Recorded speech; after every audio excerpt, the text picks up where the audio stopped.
behalf of the organizers, this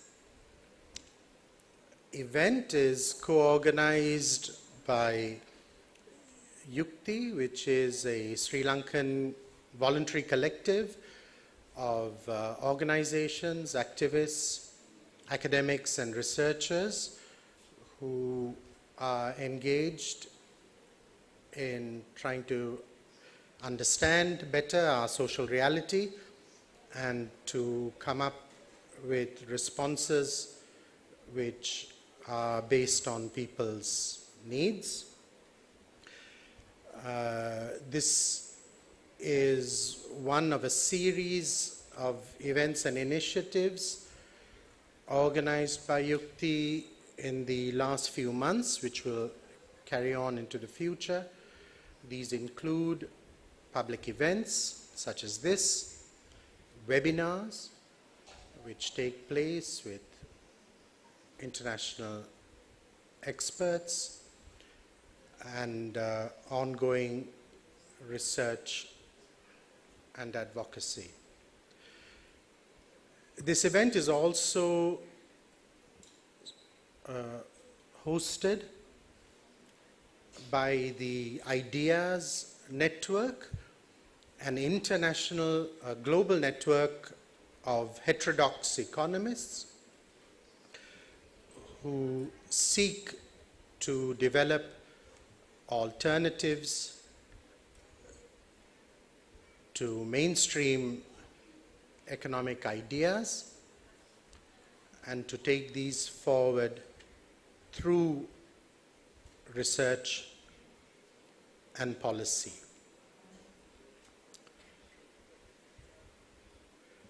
This event is titled, "Is There a Way Out?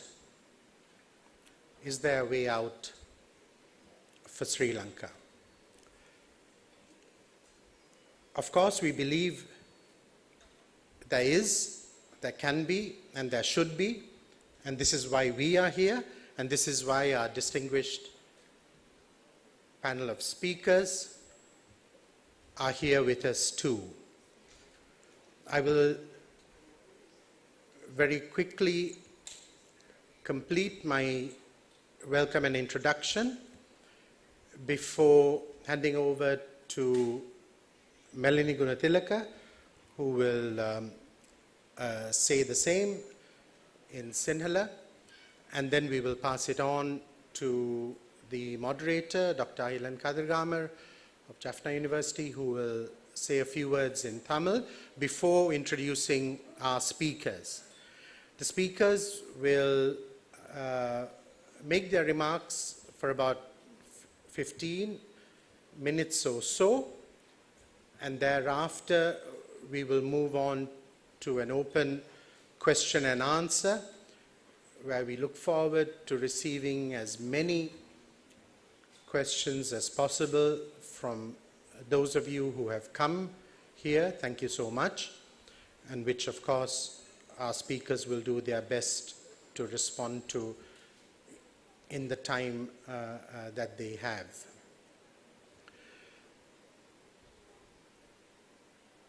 So comrades and friends, we are here because we are in year 3 of an economic crisis. We are told that we are on the road to recovery from this crisis, but it doesn't feel like it for many millions of our fellow citizens.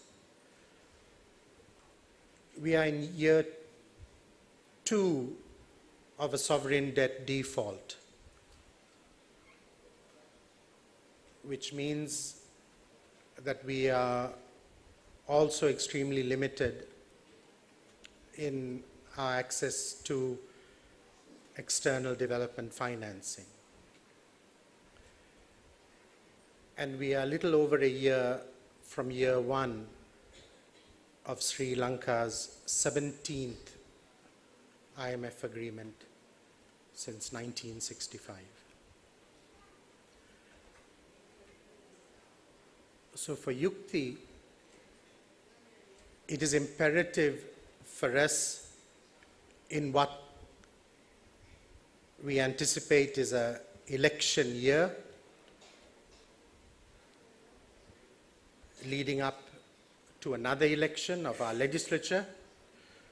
It is imperative for us that in this period we seriously begin assessing the path that has been taken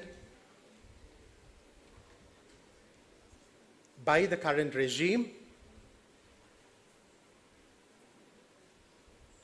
and to find or forge another one. Is there a way out from this crisis? It feels as if the IMF agreement and the conditionalities which are translated into economic policies and which now this government, this parliament seeks to codify into law, taking conditionalities, taking targets developed by the IMF, developed without reference to Parliament, developed without disclosure to the citizens of Sri Lanka, based on a methodology which has not been revealed, tested, that these targets,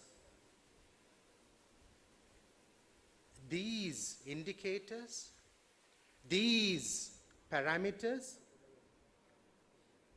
to which scientific, almost spiritual value has been given, these are to be made into a law and laws which bind not only this parliament but the parliaments that follow. Irrespective of the mandate of the people and the choices that they make at the ballot box. So for us, we seek another way out of this crisis, not the way chosen by our rulers, not the way out chosen by those who created this crisis with the policies that they promoted, with the borrowings that they took, that the purposes for which those loans were used, for the failure to restructure our economy in ways that make it less vulnerable to external shocks, that make it more resilient, that enable our people to have better jobs with higher incomes and a better quality of life. So this is what we hope,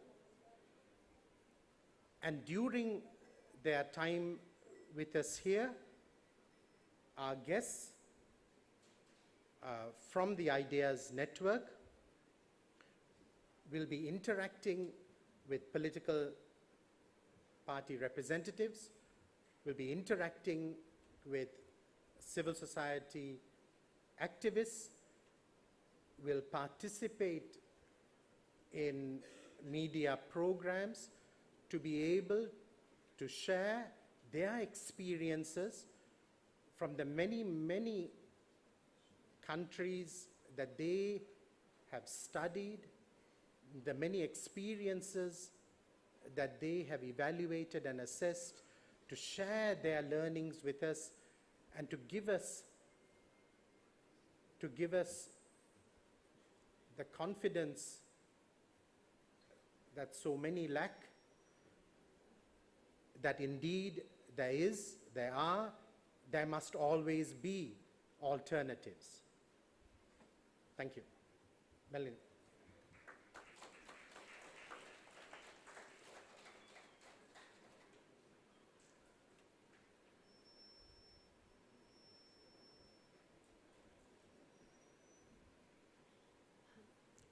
ස්තුතියි කුමා. අද මෙතෙන්ට මේ ඇවිල්ලා ඉන්න ඔබ හැම දෙනාම සංවිධායක කමිටුව වෙනුවෙන් ඊටම ආදරෙන් පිළිගන්නවා. මේ වැඩසටහන අද සංවිධානය කරලා තියෙන්නේ යුක්ති සාමූහික ideas network කණ්ඩායමත් විසින්. යුක්ති සාමූහිකය විද්වතුන්, ක්‍රියාකාරීන්, පර්යේෂකයන්, භූමියේ ක්‍රියාකාරීන් වගේම භූමි ජීවත් වෙන මිනිස්සු ඇතුළු කණ්ඩායමකින් හැදිච්ච සාමූහිකයක්. ඒ වගේම ideas network එක ප්‍රගතිශීලී ආර්ථික විද්‍යාඥයන්ගෙන් සැදුණු කණ්ඩායමක්. අද මේ සමුළුවට අපි නම් කරේ මේ පාරෙන් ගොඩ යමුද කියන එක. මොකද අපිට පෙන්වලා තියෙනවා එක මාවතක් මේක විතරයි අපිට ඉතුරු වෙලා තියෙන එකම පාර විදිහට. නමුත් මේ යන පාර කොයිතරම් සාධාරණද කොයිතරම් සාර්ථකද කියන එක ගැන මම හිතන්නේ ආර්ථික අර්බුදයේ 3 වෙනි අවුරුද්ද වෙනකොට අපිට අත්දකින්න හම්බෙලා තියෙනවා. මේ වැඩසටහනේ ස්වරූපය විදිහට කතිකයන්ගේ ඉදිරිපත් කිරීම වලින් පස්සේ අපිට ප්‍රශ්න කරන්න අපි අතර සාකච්ඡාවක් ගොඩනගා ගන්න අවස්ථාව හදනවා. අපි ලංකාවේ තත්ත්වය ගැන කුමා කරපු පැහැදිලි කිරීම මම සරලව පොඩ්ඩක් සිංහලෙන් කියන්නම්. මොකද අපිට මේ වෙනකොට කියලා තියෙනවා ආර්ථික අර්බුදයේ 3 වෙනි අවුරුද්ද වෙද්දී අපි දැන් මේ ඉන්නේ ප්‍රකෘති තත්ත්වයට පත් වෙමින් කියලා. නමුත් මේ ප්‍රകൃතිය අපේ ජීවිතවලට කොයිතරම් දැනෙනවද කියන එක මං හිතන්නේ අපිට අහන්න වෙනවා. ඒ වගේම භූමියේ ඉන්න මිනිස්සුන්ට මේ ප්‍රകൃතිය ඇත්තටම දැනෙන ප්‍රകൃතියක් වශයෙන්ද කියන එක මං හිතන්නේ අපි හැමෝම මේ වෙනකොට ප්‍රශ්න කරමින් ඉන්න තත්ත්වයක්. මේ අපි ගත කරන්නේ ස්වෛරී ණය අර්බුදයේ දෙවෙනි වසර. 17 වෙනි අන්තර්ජාතික මූල්‍ය අර්මුදල විසින් දීපු ණය පහසුකමේ පළවෙනි වසර. මේ පවතින මේ එහෙම නැත්නම් මේ කිරීගෙන යන ආර්ථික වැඩපිළිවෙලේ විනිවිද භාවයකින් තොරව පර්යේෂණ වලින් තොරව විද්‍යාත්මකව හඳුනාගත් ක්‍රම වලින් තොරව මිනිස්සු මත බරපතවන ආර්ථිකයේ බර ණය බර මිනිස්සු මත පටවන ඊටාම දරුණු ඊටාම දරුණු අත්හදා බැලීමකට ශ්‍රී ලංකාව මේ වෙනකොට මුහුණ දෙමින් ඉන්නවා. මේ අත්හදා බැලීම නීතියක් බවට පත් කරන්න ශ්‍රී ලංකාවේ ආණ්ඩුව ජනමතයක් නැති මැතිවරණ කල් දමමින් ඉන්න ශ්‍රී ලංකාවේ ආණ්ඩුව මේ වෙනකොට කටයුතු කරමින් ඉන්නවා. ඒකම අපි අද මෙතනට ඇවිල්ලා ඉන්නේ මේ පාර ඇරෙන්න වෙන පාරක් තියනවද කියන දේ සාකච්ඡාවට ලක් කරන්න. අනිවාර්යයෙන්ම තව මාවතක් තියෙනවා. තව මාවත් එකක් නෙමෙයි ඊට වැඩියෙන් තියෙනවා කියලා අපි විශ්වාස කරනවා. ඒ අලුත් මාවත් මේ නායකයන් තීරණය කරපු මාවත නෙමෙයි. නායකයෝ ණය අරගෙන ඔවුන් හරි කියලා හිතපු අවශ්‍යතාවලට පාවිච්චි කරලා ඔවුන්ට සාර්ථක ප්‍රතිව්‍යුහගත කරන්න බැරි වෙච්ච ණයේ බර ජනතාව මත පටවපු මාර්ගයක් නැතුව ඒකට අමතරව වෙන මාර්ගයක් හොයාගන්න ජනතාව විදිහට අපිට පුළුවන් කියලා අපි විශ්වාස කරනවා. ඒ හින්දා ඒ මාවත ගැන කතා කරන්න, ඒ මාවතට යන්න අවශ්‍ය, ඒ මාවත පැහැදිලි කරගන්න අවශ්‍ය කතිකාව ගොඩනගා ගන්න අපිත් එක්ක එකතු වෙලා ඉන්න කියන ආරාධනාව කරනවා. විද්වතුන්ගේ අදහස් දැක්වීම වලින් පසුව අපිට තියෙන ප්‍රශ්න ගැටලු අපි කතා කරමු, සාකච්ඡා කරමු. වැඩසටහන මෙතනින් ඉදිරියට අරගෙන යමු. ඩොක්ටර් අහිලන් කදිරගමට මම ආරාධනා කරනවා දෙමළෙන් මේ සම්බන්ධයෙන් අදහස් පළ කිරීමක් කරන්න. ස්තුතියි.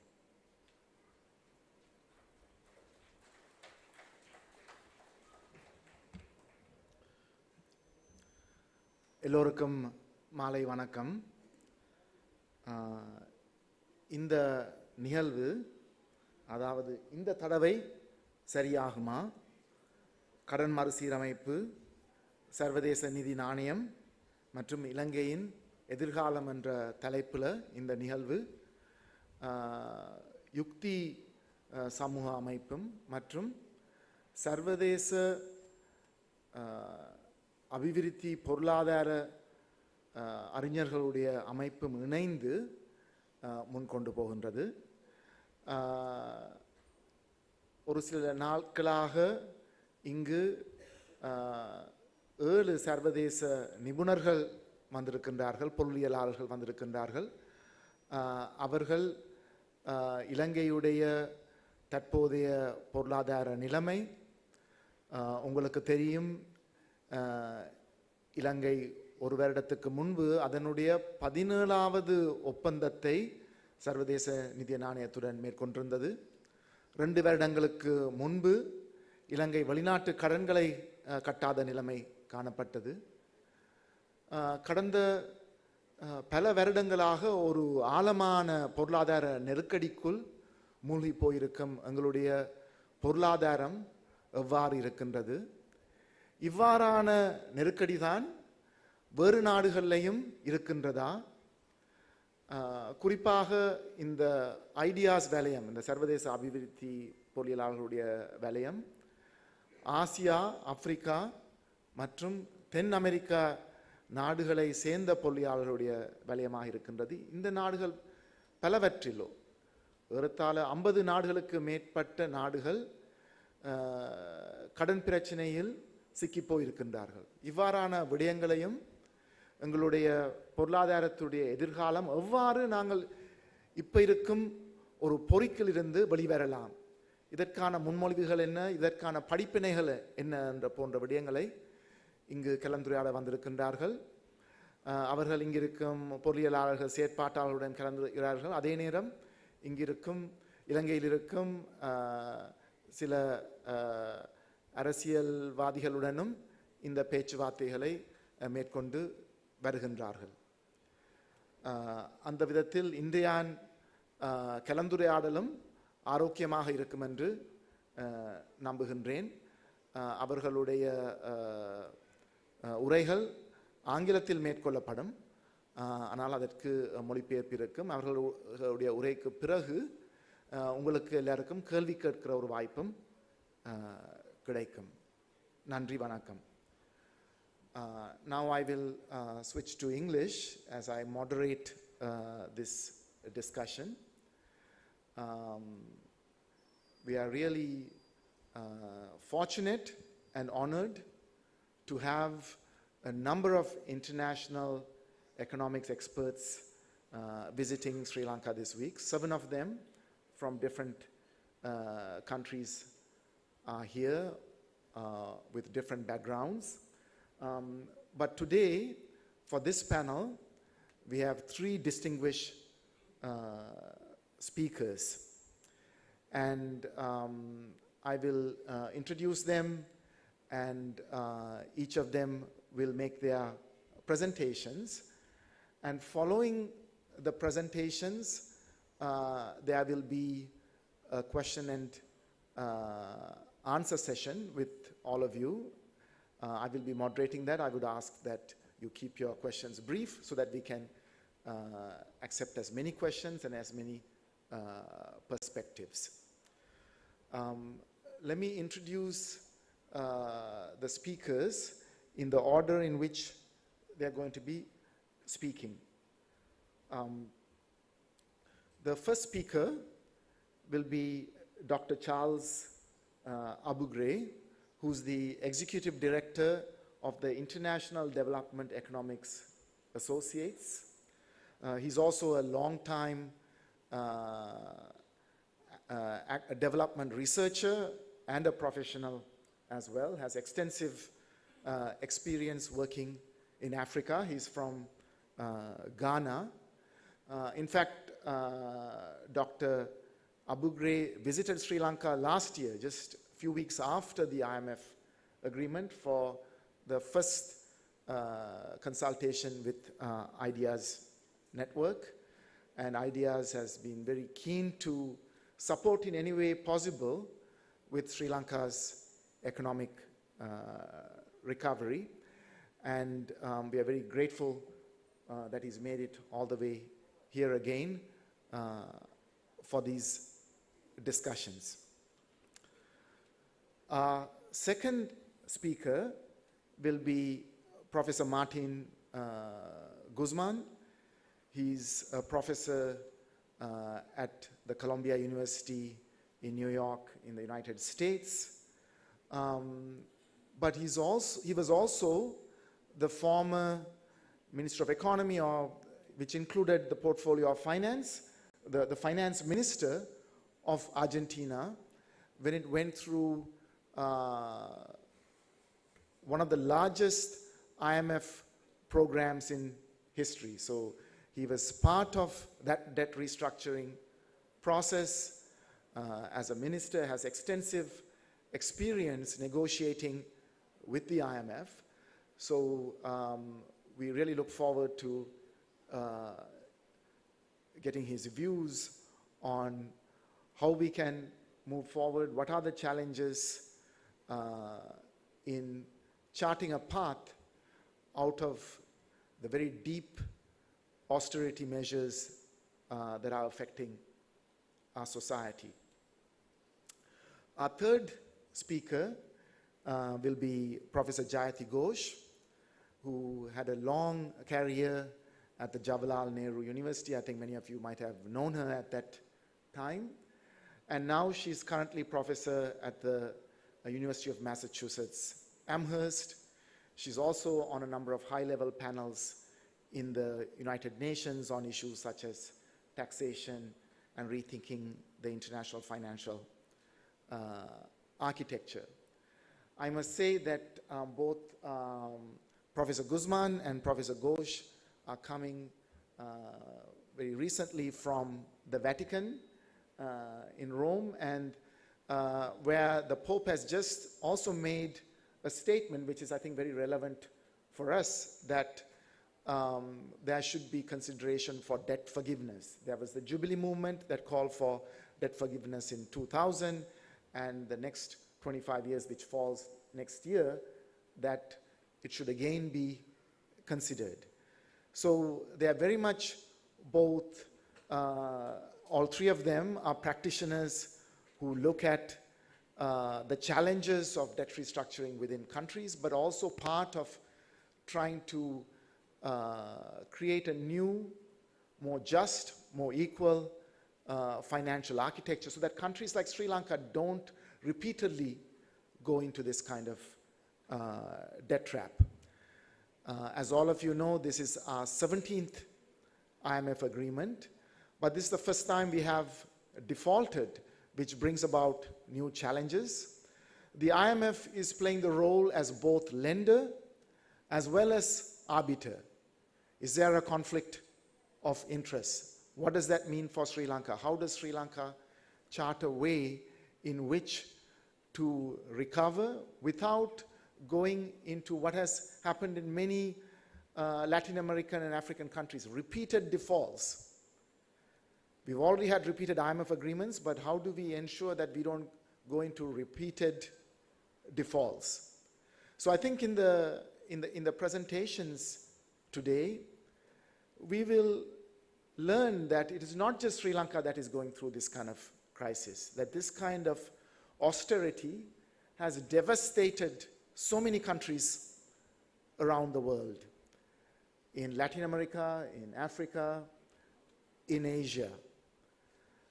And this has created rethinking what kind of development, what kind of finance would ensure development that is meaningful and that doesn't push people into further suffering.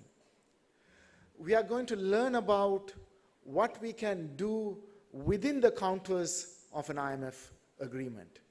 Are we negotiating properly with the IMF? Because I also am part of a small research project here, and I think over the last year and a half, Sri Lanka doesn't have any economic policies. If you want to know what is happening in terms of economic policy making in Sri Lanka, just read the IMF agreement, the World Bank Country Partnership Framework, and the benchmarks and the program. And there seems to be nothing else in terms of policy making.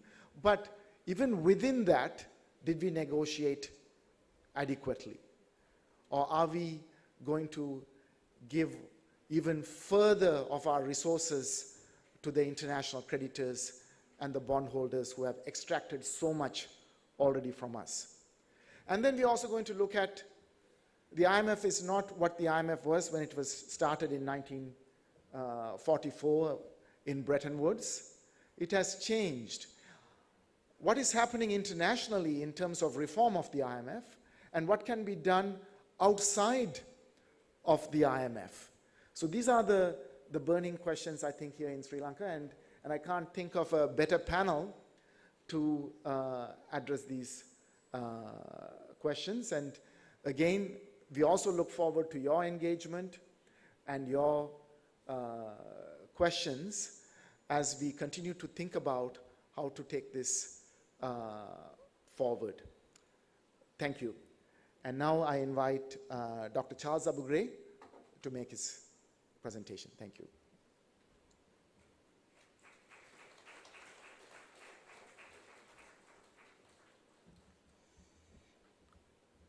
First, let me, on behalf of IDS, express our gratitude to Yukthi for this invitation to be here. Yesterday we had a really eye-opening discussion with a number of people. We learned a lot of presentations on the Sri Lankan negotiating processes and the struggles that are emerging. Today we had an opportunity to meet with others, and it's been great learning. We are really grateful.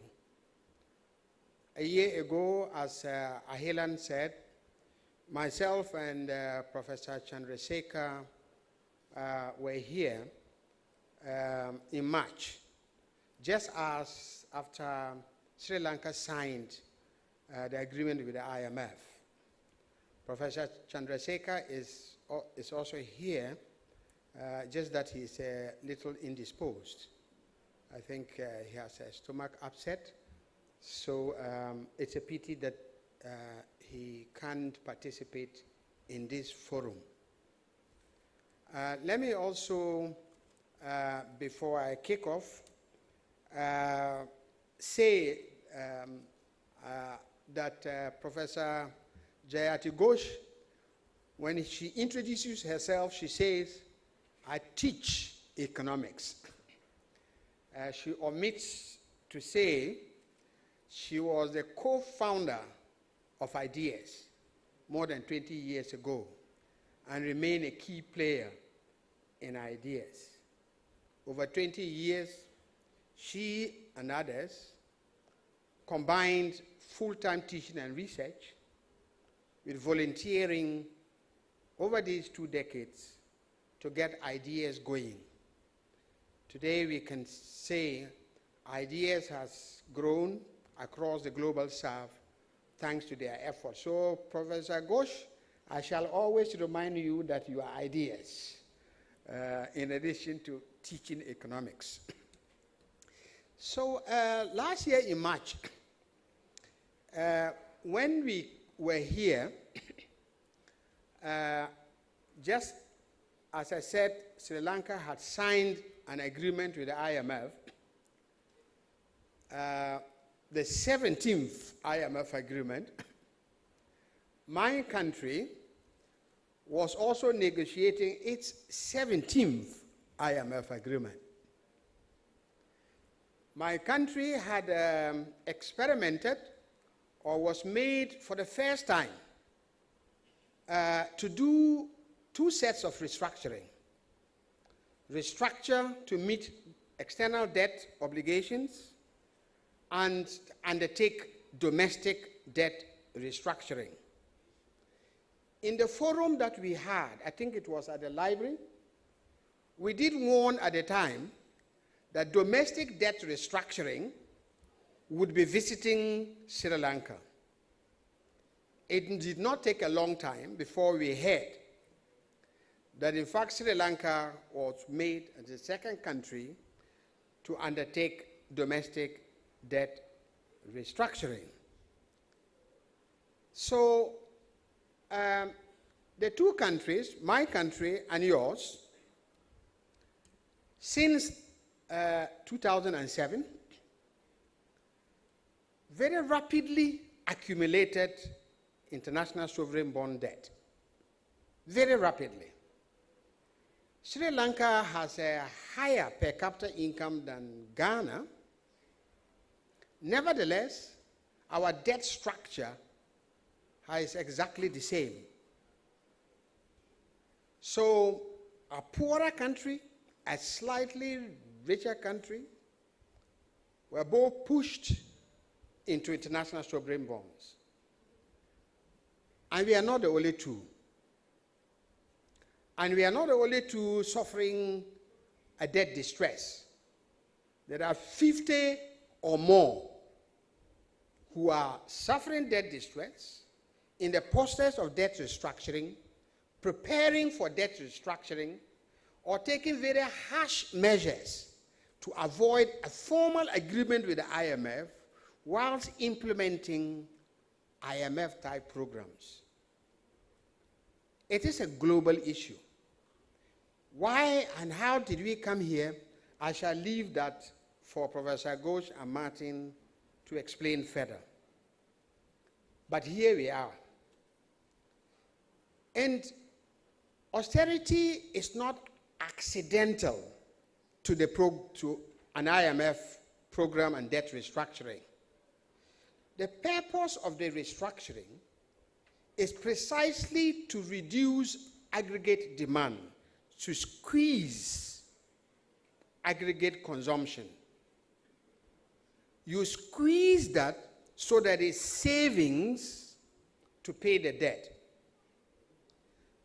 How much you squeeze depends on how much you are able to negotiate burden sharing between your country and the creditors. In this case, international sovereign bond holders. It's called haircuts. How much each of us will share the bearing of readjustment, because after all, both sides are supposed to have benefited, and for international sovereign bondholders, they already made their money. The more you can get a haircut, that is greater burden sharing from your creditors, the less you squeeze the population. The squeezing of the population takes a number of forms. The more obvious one is the cutting down of public expenditure. Although the external debt issue is largely a factor of a balance of payment imbalance, the idea is that if you squeeze government spending, given that government is a significant player in the economy, you will also squeeze, ultimately, imports, total demand that leads to imports. So you squeeze imports. So two things happen. You squeeze expenditure, but you squeeze imports.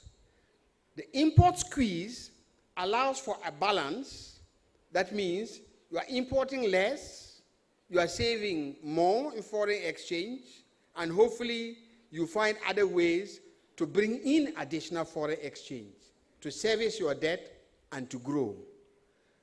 The import squeeze leads to increase in consumer goods generally.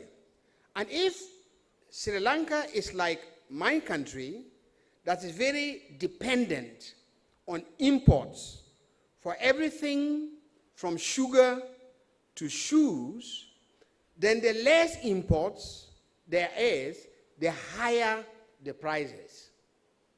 So the austerity takes the form of A reduction in public expenditure essential for essential services, public investment for growth, roads, electricity, and so on, but also increasing prices of imported goods. And therefore, the population is double squeezed. In the case of domestic debt restructuring, there's a third squeeze.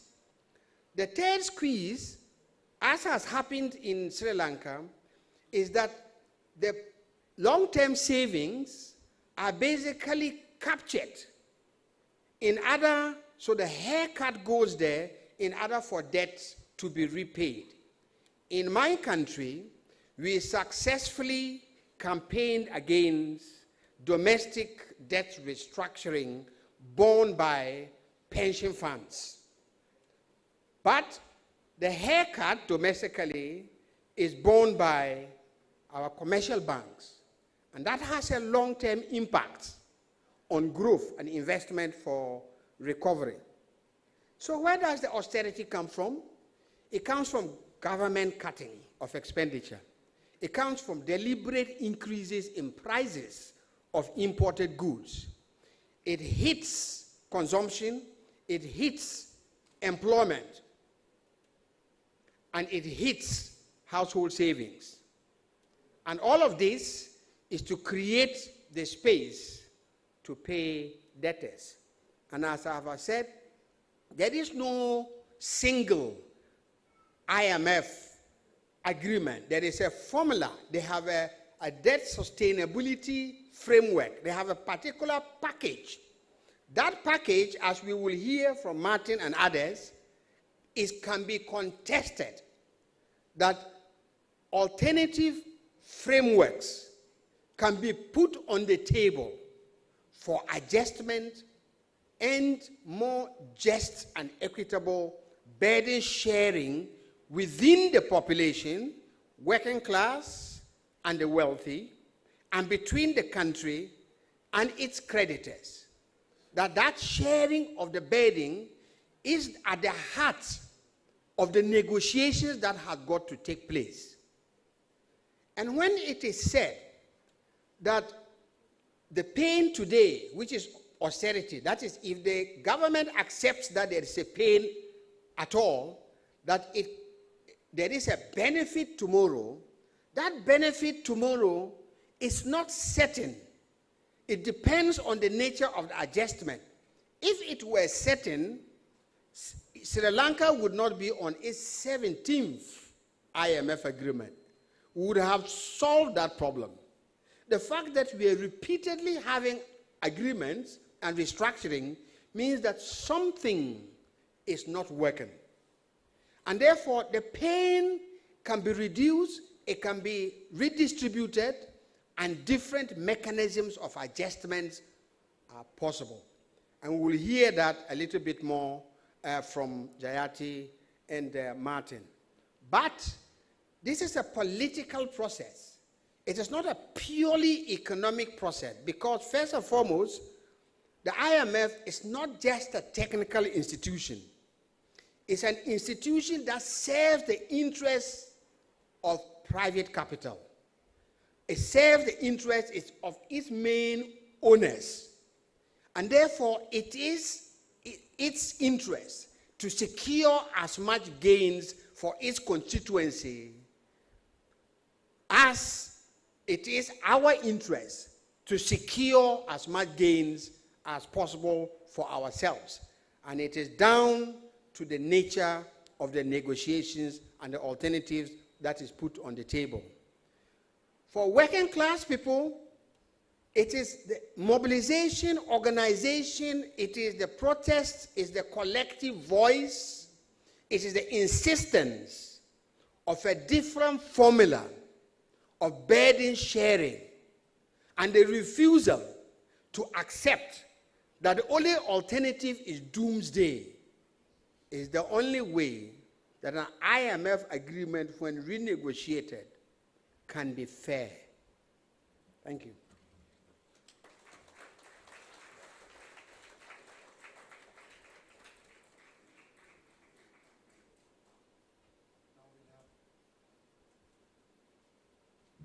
Now we'll have Professor Martin Guzman make his presentation. Well, thank you very much for the invitation. I know Helen has been championing for you for a long time, trying to organize this meeting, and I'm so glad to be here. I'm going to speak a bit slower. I get that. So my presentation today will have three main parts besides the conclusions. I will start by analyzing the nature of a debt crisis, why debt crises occur, what they mean for the people of a country, what they mean for the functioning of a society, and how to address debt crisis, why it's important to design and implement policies to address the problems that arise in situations of debt crisis. The second part will focus on a key tenet for the resolution of a debt crisis, which is the process of sovereign debt restructuring, which is essentially about rewriting debt contracts, redefining debt commitments. And I'll describe how these processes work, not just at a technical level, but also at a power level. Power is key to understand the resolution of sovereign debt crisis. The third part will refer to a key actor of the international financial system that plays a critical role in the resolution of sovereign debt crisis. I could say more for bad than for good, but it does play a role, which is the International Monetary Fund, the IMF. And we will discuss how the institution works, what the institution represents, and how a negotiation with the IMF actually works. And then we will conclude with a message on the political nature of these processes of sovereign debt crisis resolution. So let me begin with the phenomenon of a sovereign debt crisis. Why crises happen? Well, there may be different reasons why a crisis happened. One possibility may be just bad luck. There are countries that suffer natural disasters. There was a probability that a natural disaster could occur, and once it hits the economy doesn't have the resources to meet its debt commitments. That's like the easiest or most simple way or most simple phenomenon of sovereign debt crisis. But most crises are of a different nature.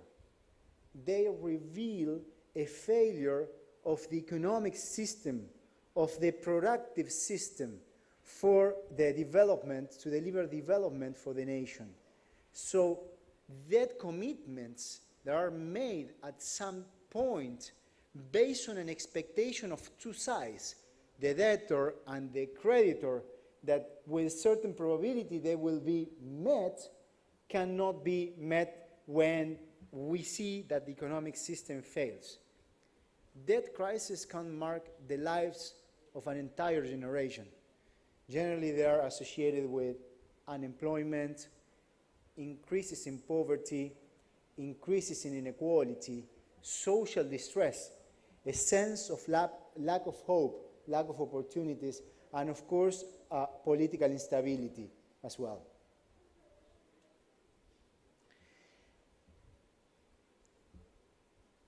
The workings of a debt crisis is as follows. Typically what happens, as Charles explained, is that on the one hand, when a government has too much debt in foreign currency, given the incomes that it creates in foreign currency, and continues servicing that debt, it basically runs out of foreign exchange.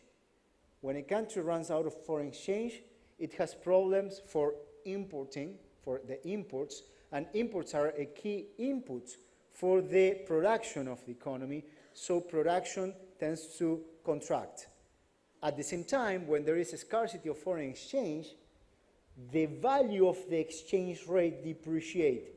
The currency becomes weaker. When the currency becomes weaker, there is inflation. So sovereign debt crises may be associated to these two extremes of macroeconomic phenomena, sometimes more to one than to the other, which are unemployment on the one hand, and inflation. Countries that have fixed exchange regimes, like for instance Greece, when it had its crisis that was part of the Eurozone, suffer unemployment rather than inflation. Countries that have floating exchange regimes tend to suffer more inflation than unemployment. But inflation also means fall in the real value of the incomes, of the wages. So one way or the other, the people suffer. And if this phenomenon is not addressed, what happens is that the government, when time passes, has a larger and larger burden of debt payments, and in order to meet debt payments, what does the government do?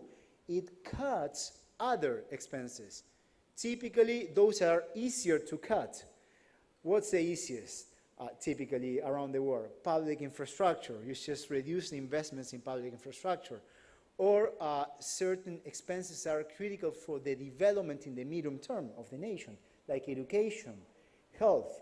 Even pensioners suffer the consequences of that crisis. So there are then effects both in the short term and in the medium term. In the short term, the economy contracts or has more inflation, but in the medium term, we damage productivity. So countries lag behind if they don't address this crisis. Basically, an entire generation can suffer the consequences in the way of an underdevelopment trap. So that's why it's so important to address sovereign debt crisis. We have a say that says, the debt don't pay the debts. So a country that doesn't restore the sustainability of the debt and creates enough space for economic recovery in the short term and in the medium term, eventually is unable to pay the debts anyway. So restoring the capacity to repay debts is important not just for the debtor, also for the creditors as a whole. So when this happens, there has to be a restructuring of the debts. There's one important aspect of sovereign debt that we need to take into account. So there are different forms of debt. A country can have debt with the IMF, debt with China, debt with the Paris Club, debt with other multilateral development banks, or debt with the private sector. And that debt can be denominated in the domestic currency, so it could be in Sri Lankan rupees, or in foreign currency, like, for instance, US dollars. Every sovereign debt contract with private creditors in foreign currency includes a compensation for risk in developing economies. Everyone understands that there is a risk that the country won't have the capacity to repay. So when the country pays more, much more than what advanced economies pay on its debt contracts. You, Sri Lankan taxpayers, pay much more to your creditors when you pay than what American taxpayers pay, which is recognizing that there will be circumstances in which there will be a restructuring. Otherwise, there will be a transfer of a rent from the Sri Lankan taxpayers to the American financial system or the European financial system. If you never restructure your debts, despite the fact that there is a risk premium included in the debt contracts. Risk premium means an extra compensation just in case a country can't pay. So the existence of that extra interest is what justifies the debt restructurings when they need to be done. Well, now you are in that circumstance. Many different, and you're not alone. As Charles was explaining, there are many countries that are going through that situation. We had a meeting at the Vatican with Pope Francis last Wednesday. It was called Addressing the Debt Crisis in the Global South. And the concern is that we have every month a new country falling into a situation of debt distress. It's a global phenomenon. After 15 years, in which at the beginning, after the US financial crisis in 2008, we had an increase in global liquidity. And the American hedge funds and investment funds were searching for opportunities to invest the money that would produce higher returns, but that also means higher risk.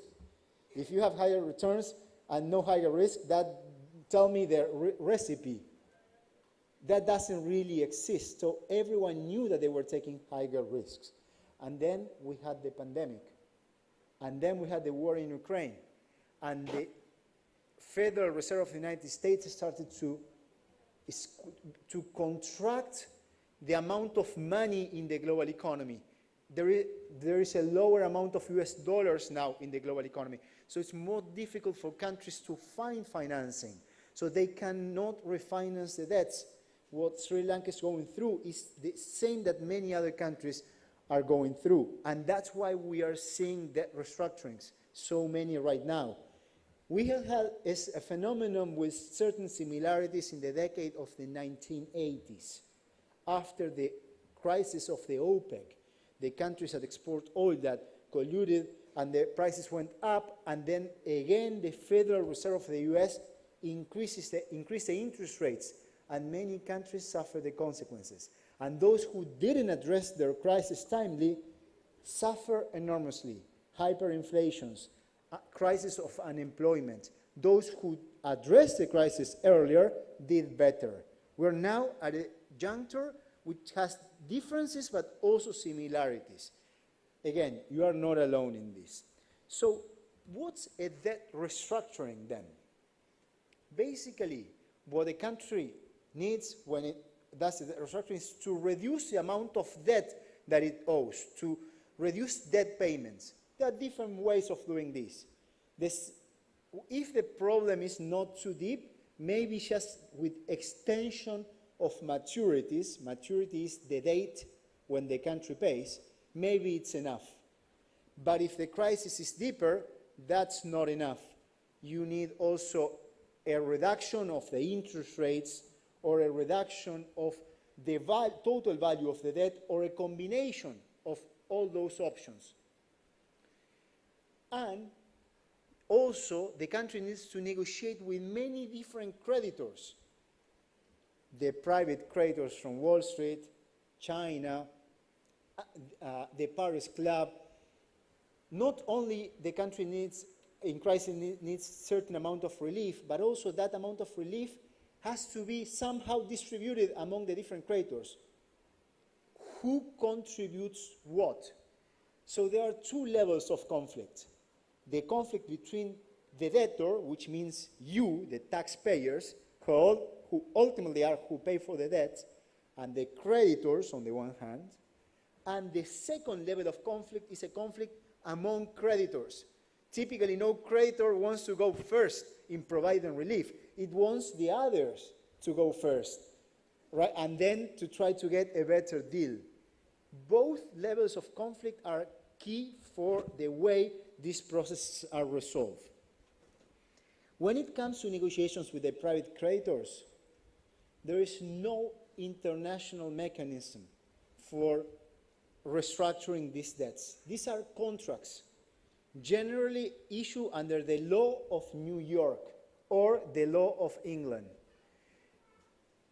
When a country issues debt in local currency and local law, the state acts as the arbitrator of the conflict between the taxpayers and the creditors within the country.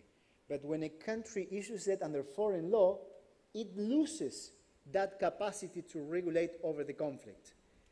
And the only way in which a country can achieve relief is through a deal in which the private creditors voluntarily accept to change the language of the contract. They say, okay, you owe me less. I accept to get paid less. And that's a negotiation based on what? On power. Power is at the core, because there is no system of principles. Every country in the world, virtually every country, has a bankruptcy code, a bankruptcy court for its, and a code for its corporations. If a corporation goes bankrupt, it can file for bankruptcy, and there is a predictable process for resolving that bankruptcy. But we don't have anything like that. It's the law of the jungle. The most powerful win. And the government of a country in a crisis is the one in charge of defending the interests of the taxpayers in a very adverse international context. But that's the role of the government in a country in crisis is key. it has to use its weapons and tools to create enough support and the international conditions for forcing the acceptance of a deal that makes the new debt sustainable. These are very complex processes, and Charles mentioned one concept that is essential in these processes. It's called the debt sustainability analysis. It looks like an innocent technical document. It's neither innocent nor purely technical.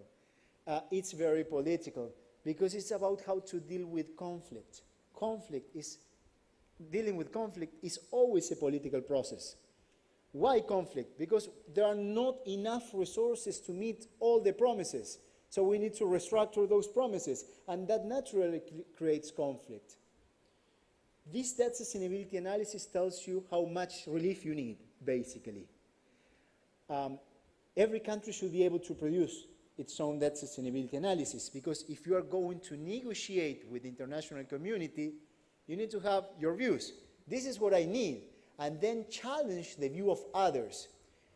There is an international institution that is virtually basically the only one that produces this debt sustainability analysis and doesn't get very happy when countries produce their own. That's the IMF, the International Monetary Fund, okay? But it makes a significant difference if a country has the capacity and also the will, if authorities have the will, to produce its own debt sustainability analysis and also discuss with the IMF on that basis and try to influence the IMF debt sustainability analysis. Private creditors also try to influence the debt sustainability analysis of IMF. And China, who is today a big creditor, produces its own debt sustainability analysis, although it doesn't publish them yet. Okay? So this is important. And then when a negotiation starts, there are all sorts of asymmetry. To get you an idea of how things work, the stakes at play can be very high. It depends on the size of the country. I led the second largest sovereign debt restructuring in history, Argentina in 2020. The largest was the Greek debt restructuring in the 2010s. So we had to restructure $110 billion. That's a lot of money. So the restructuring had as the outcome a decrease of debt payments of $34.8 billion in a decade. That's a lot of money, $34.8 billion. So how much money do you think it's required to have significant influence in the press, both in the domestic press and the international press? You just need a very tiny fraction of that. And the stakes at play are so high that lobbying is there at the very center. Lobbying is immense. Typically what creditors will try to convey is that a default is the end of the world. It's the apocalypse. And that if you don't restructure the debt in the terms that they try to dictate, it's also going to be the end of the country. And there's going to be litigation, and there will be and I'll tell you something. Don't listen to them.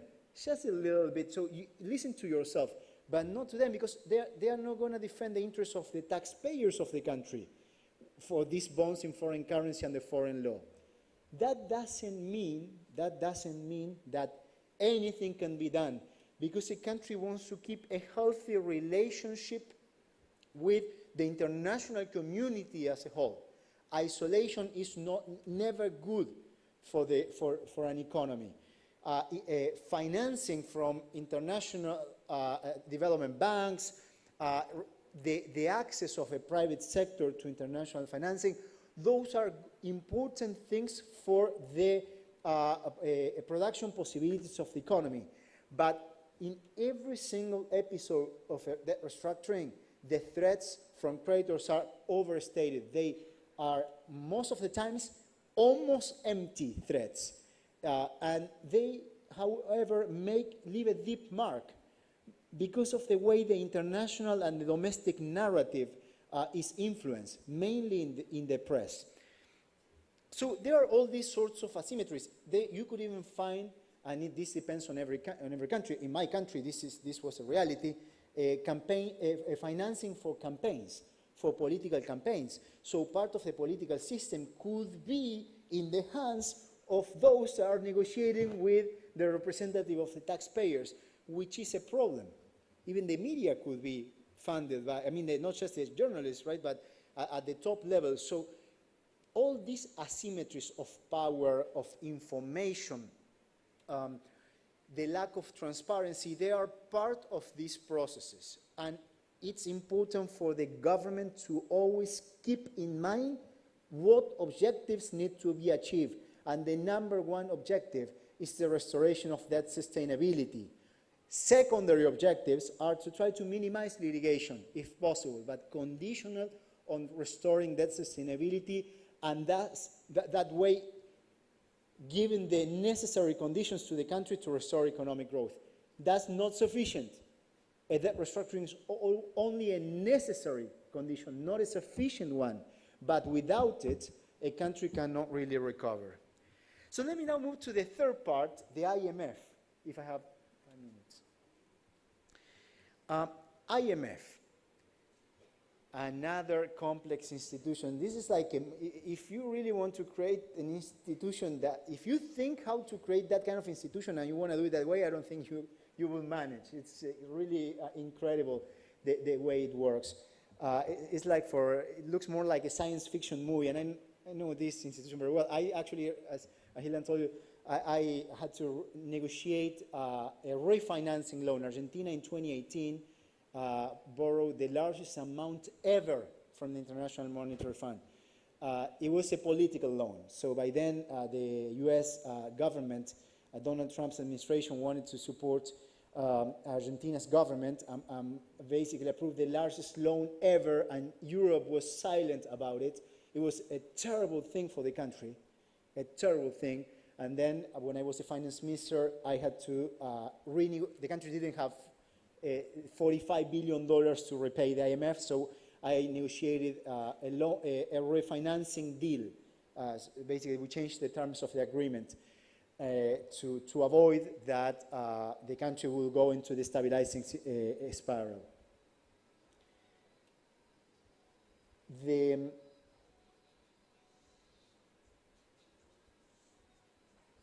You can hear me well anyways, right? Despite the music.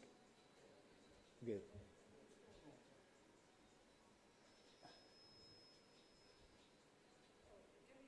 I go on. Yeah, I just don't want you to be unable to listen.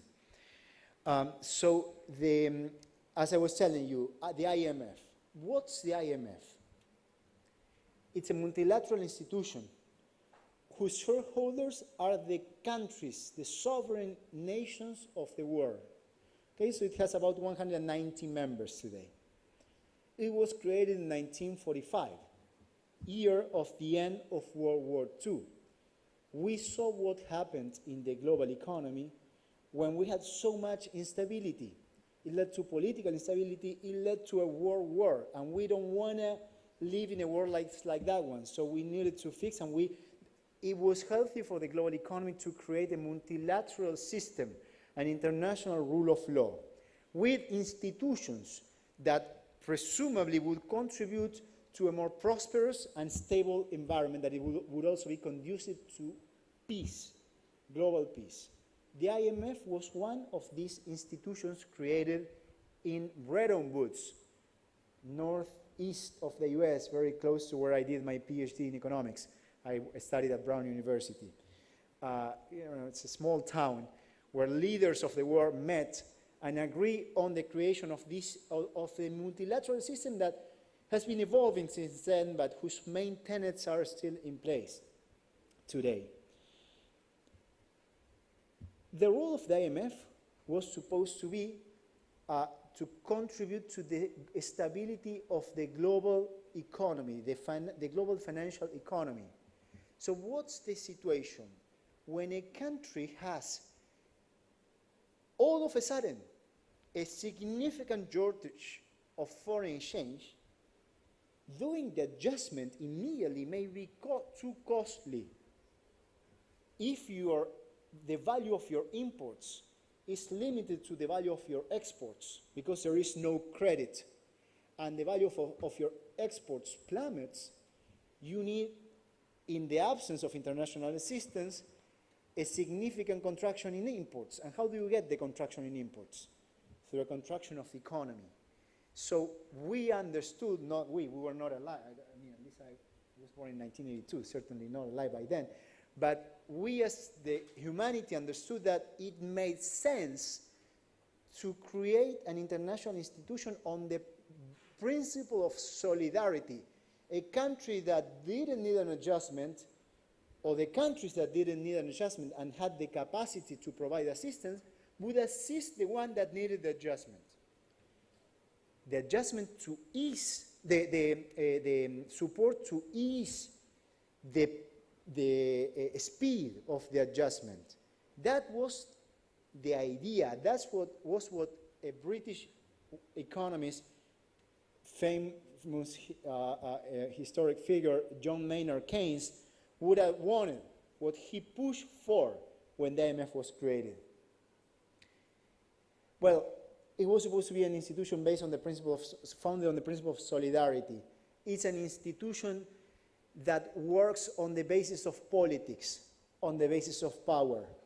It has shareholders that are represented by directors at the executive board, and the interests are represented there are mostly the interests of the largest shareholders, and within the largest shareholders, the interests of their financial systems. So the interests of the American financial system have been overrepresented at the IMF. So when the IMF lends, it doesn't necessarily lend to ease the adjustment. You need to look first and foremost how that money is going to be used if a country is borrowing from the IMF. Is it allowing the country basically to have a more gradual path of consolidation of the economy, or is it being used to pay other creditors or to finance a capital flight? Those are key questions. If a country has a surplus of foreign exchange, the technical name for this is current account surplus. If the economists tell you this country has a current account surplus, clearly the IMF money is not being used for easing the pain of the adjustment, or for easing the adjustment as a whole. It's used for another thing. And this is money that comes with conditionalities that is difficult to repay.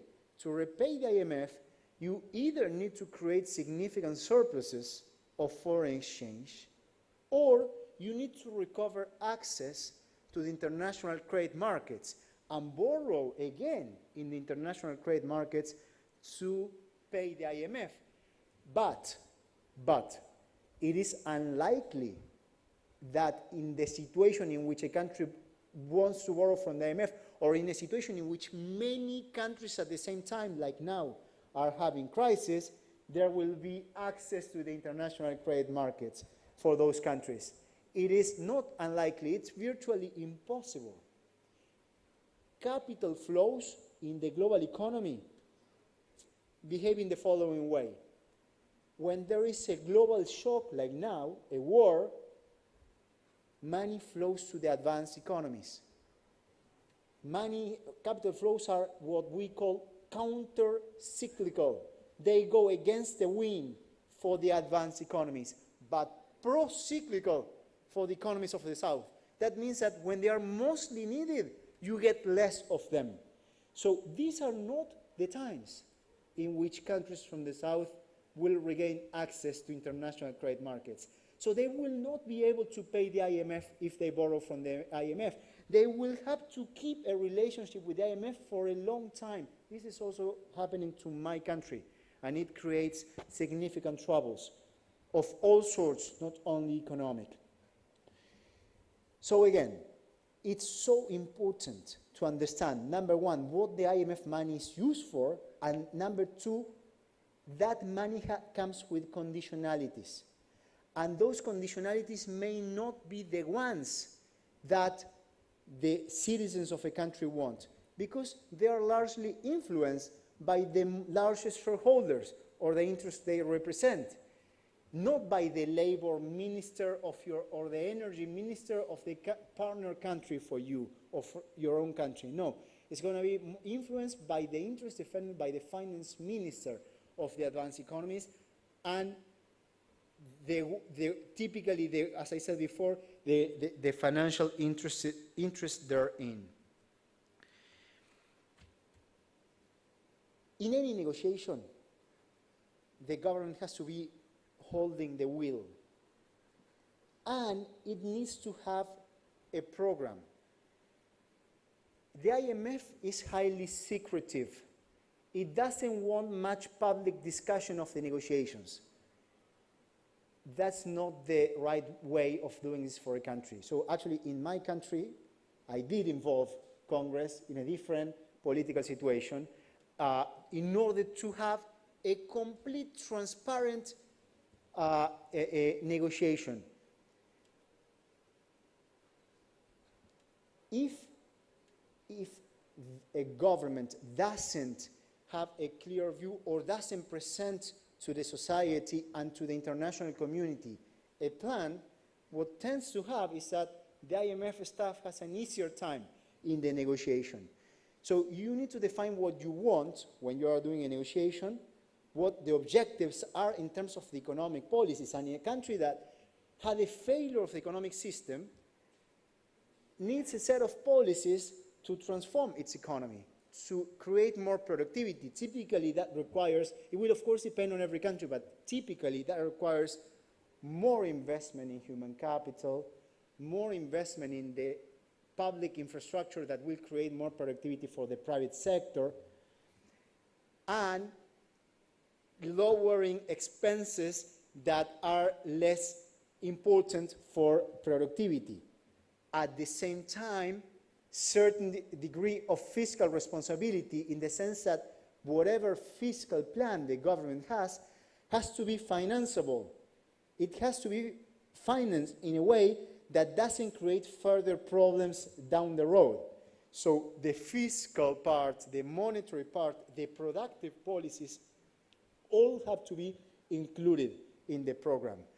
And it's not just about, so the issue of austerity is an important one. Austerity may kill, but that, leaving that aside, still to have a thoughtful debate, it's important to be clear about the existence of constraints for financing constraints. It's not that a government can spend tons of money. Who is going to provide the finance for that, right? So the program has to be well thought, understanding that there are limitations, and that those limitations, those constraints entail trade-offs and making decisions about priorities. So let me conclude now by emphasizing one important principle. All these processes of sovereign debt crisis resolution are political processes. They affect the day-to-day life of the people. And it's so important for the success in these endeavors to map policies into outcomes in terms of what they mean for the people. The involvement of the society is very important. The involvement of the civil society organizations, the involvement of the universities, the experts, the unions, the private sector. There will be conflicts among different parts. It's not the same, the situation of a small and medium enterprise producing in the domestic economy and saving in the domestic economy and hiring workers in the domestic economy, than a multinational company that can move from one country to another in just a blink. It's not the same.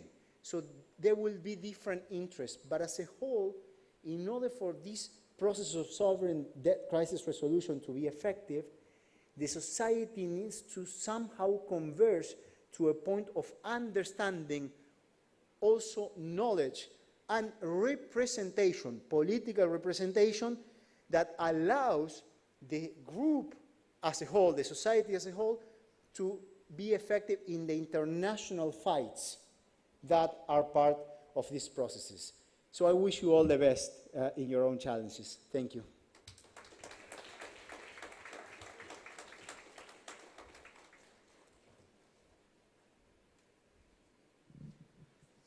Thank you very much, Professor Guzman.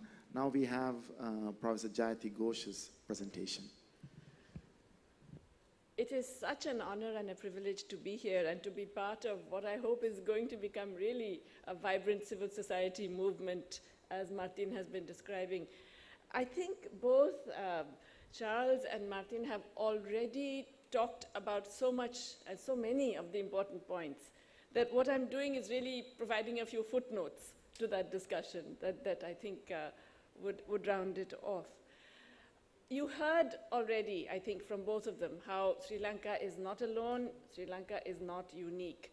In fact, you know, with debt, I always feel there is this famous first line in Tolstoy's War and Peace. You must have heard of it, many of you, that every happy family is happy in its own way. Every happy family is happy in the same way. An unhappy family is unhappy in its own and very different way. They're all different. In debt, that's not true. Unhappy debtor countries are all unhappy in the same way. And you may think that yours is particular and unique and, you know, because of the domestic political economy and the kinds of, you know, regime you had, the corrupt regime, et cetera, but in fact, the basic processes are identical. And those have already been outlined for you by Martin very clearly, so I'm not going to elaborate them. But I think it's important to stress this because I keep hearing this narrative every time I'm in Sri Lanka about corruption causing the debt crisis. And it's interesting that this is a narrative that is most popular among the elites, who are actually the beneficiaries of that corruption. And they're all saying, yes, you know, it was this terrible Rajapaksa family, they took all the bribes, and they did all this fancy spending, and they took these international sovereign bonds and then spent it any way they wanted in all kinds of vanity projects, and that's why we're in this mess. That is one part of the problem, but it's maybe, I don't know, 5% of the problem. It's not zero, definitely, and I'm not saying corruption is good. No, I think corruption is terrible and so on. But you cannot blame your debt crisis on that corruption.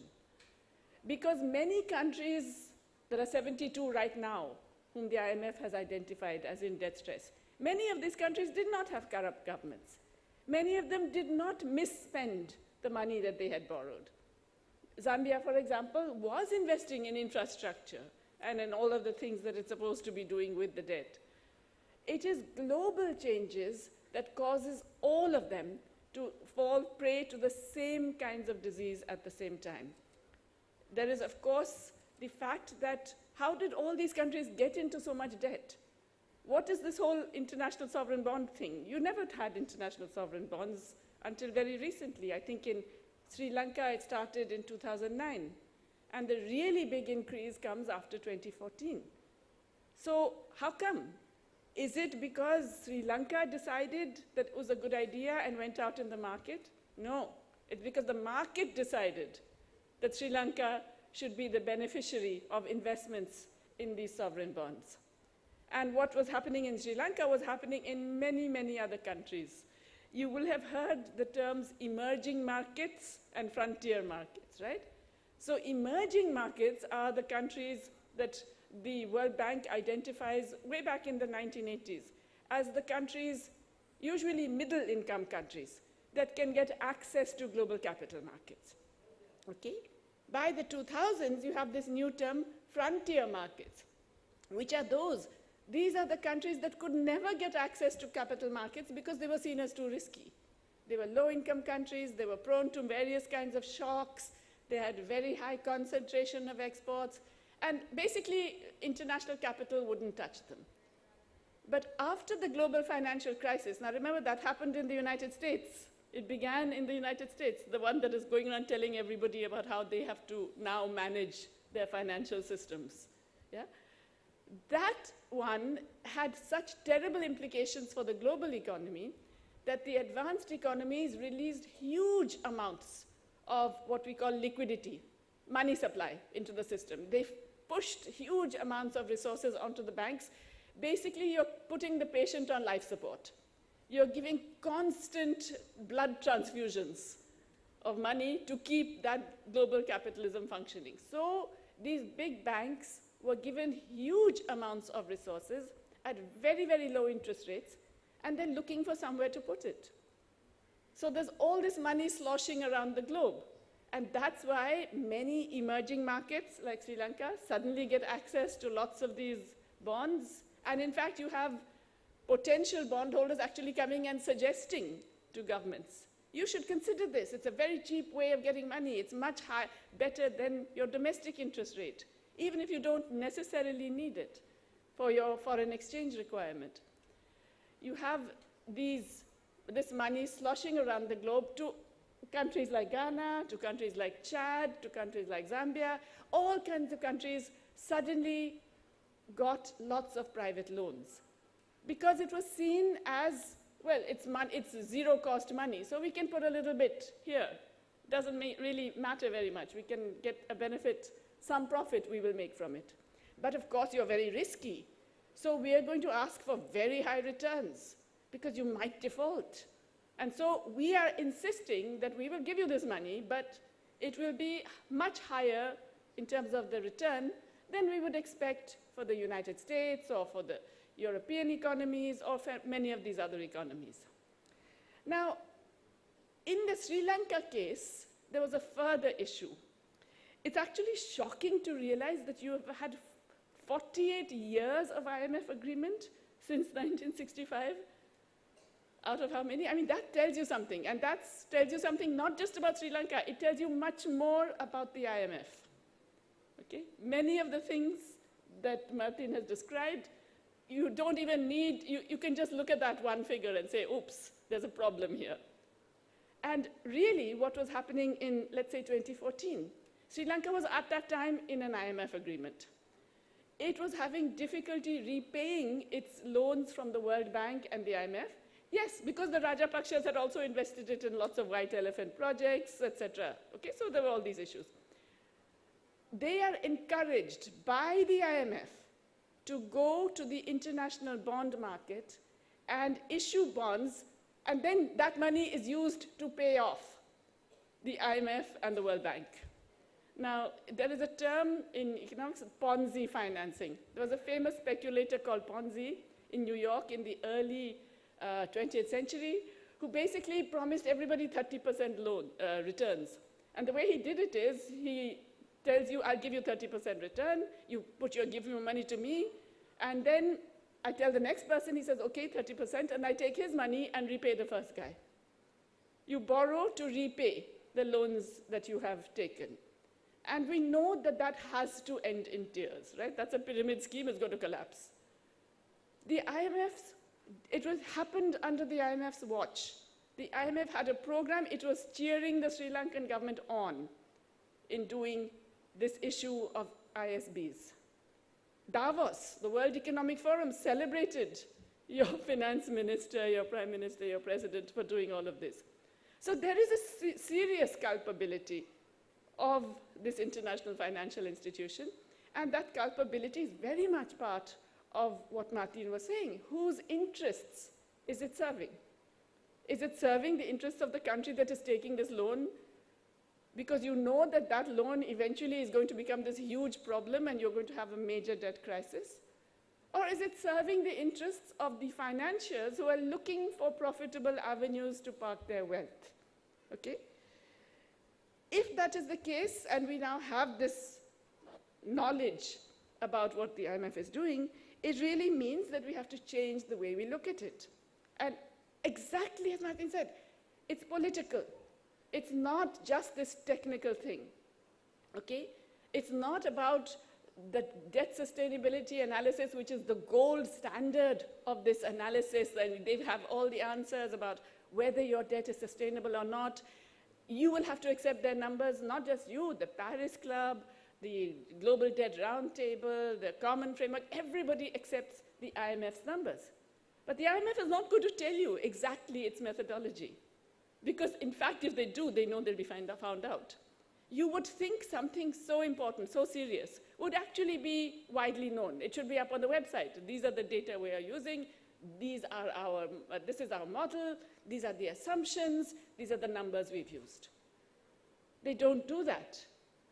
When you try and probe more and more to actually get into details, you discover all kinds of problems with the model once you are able to figure out what on earth this model actually is.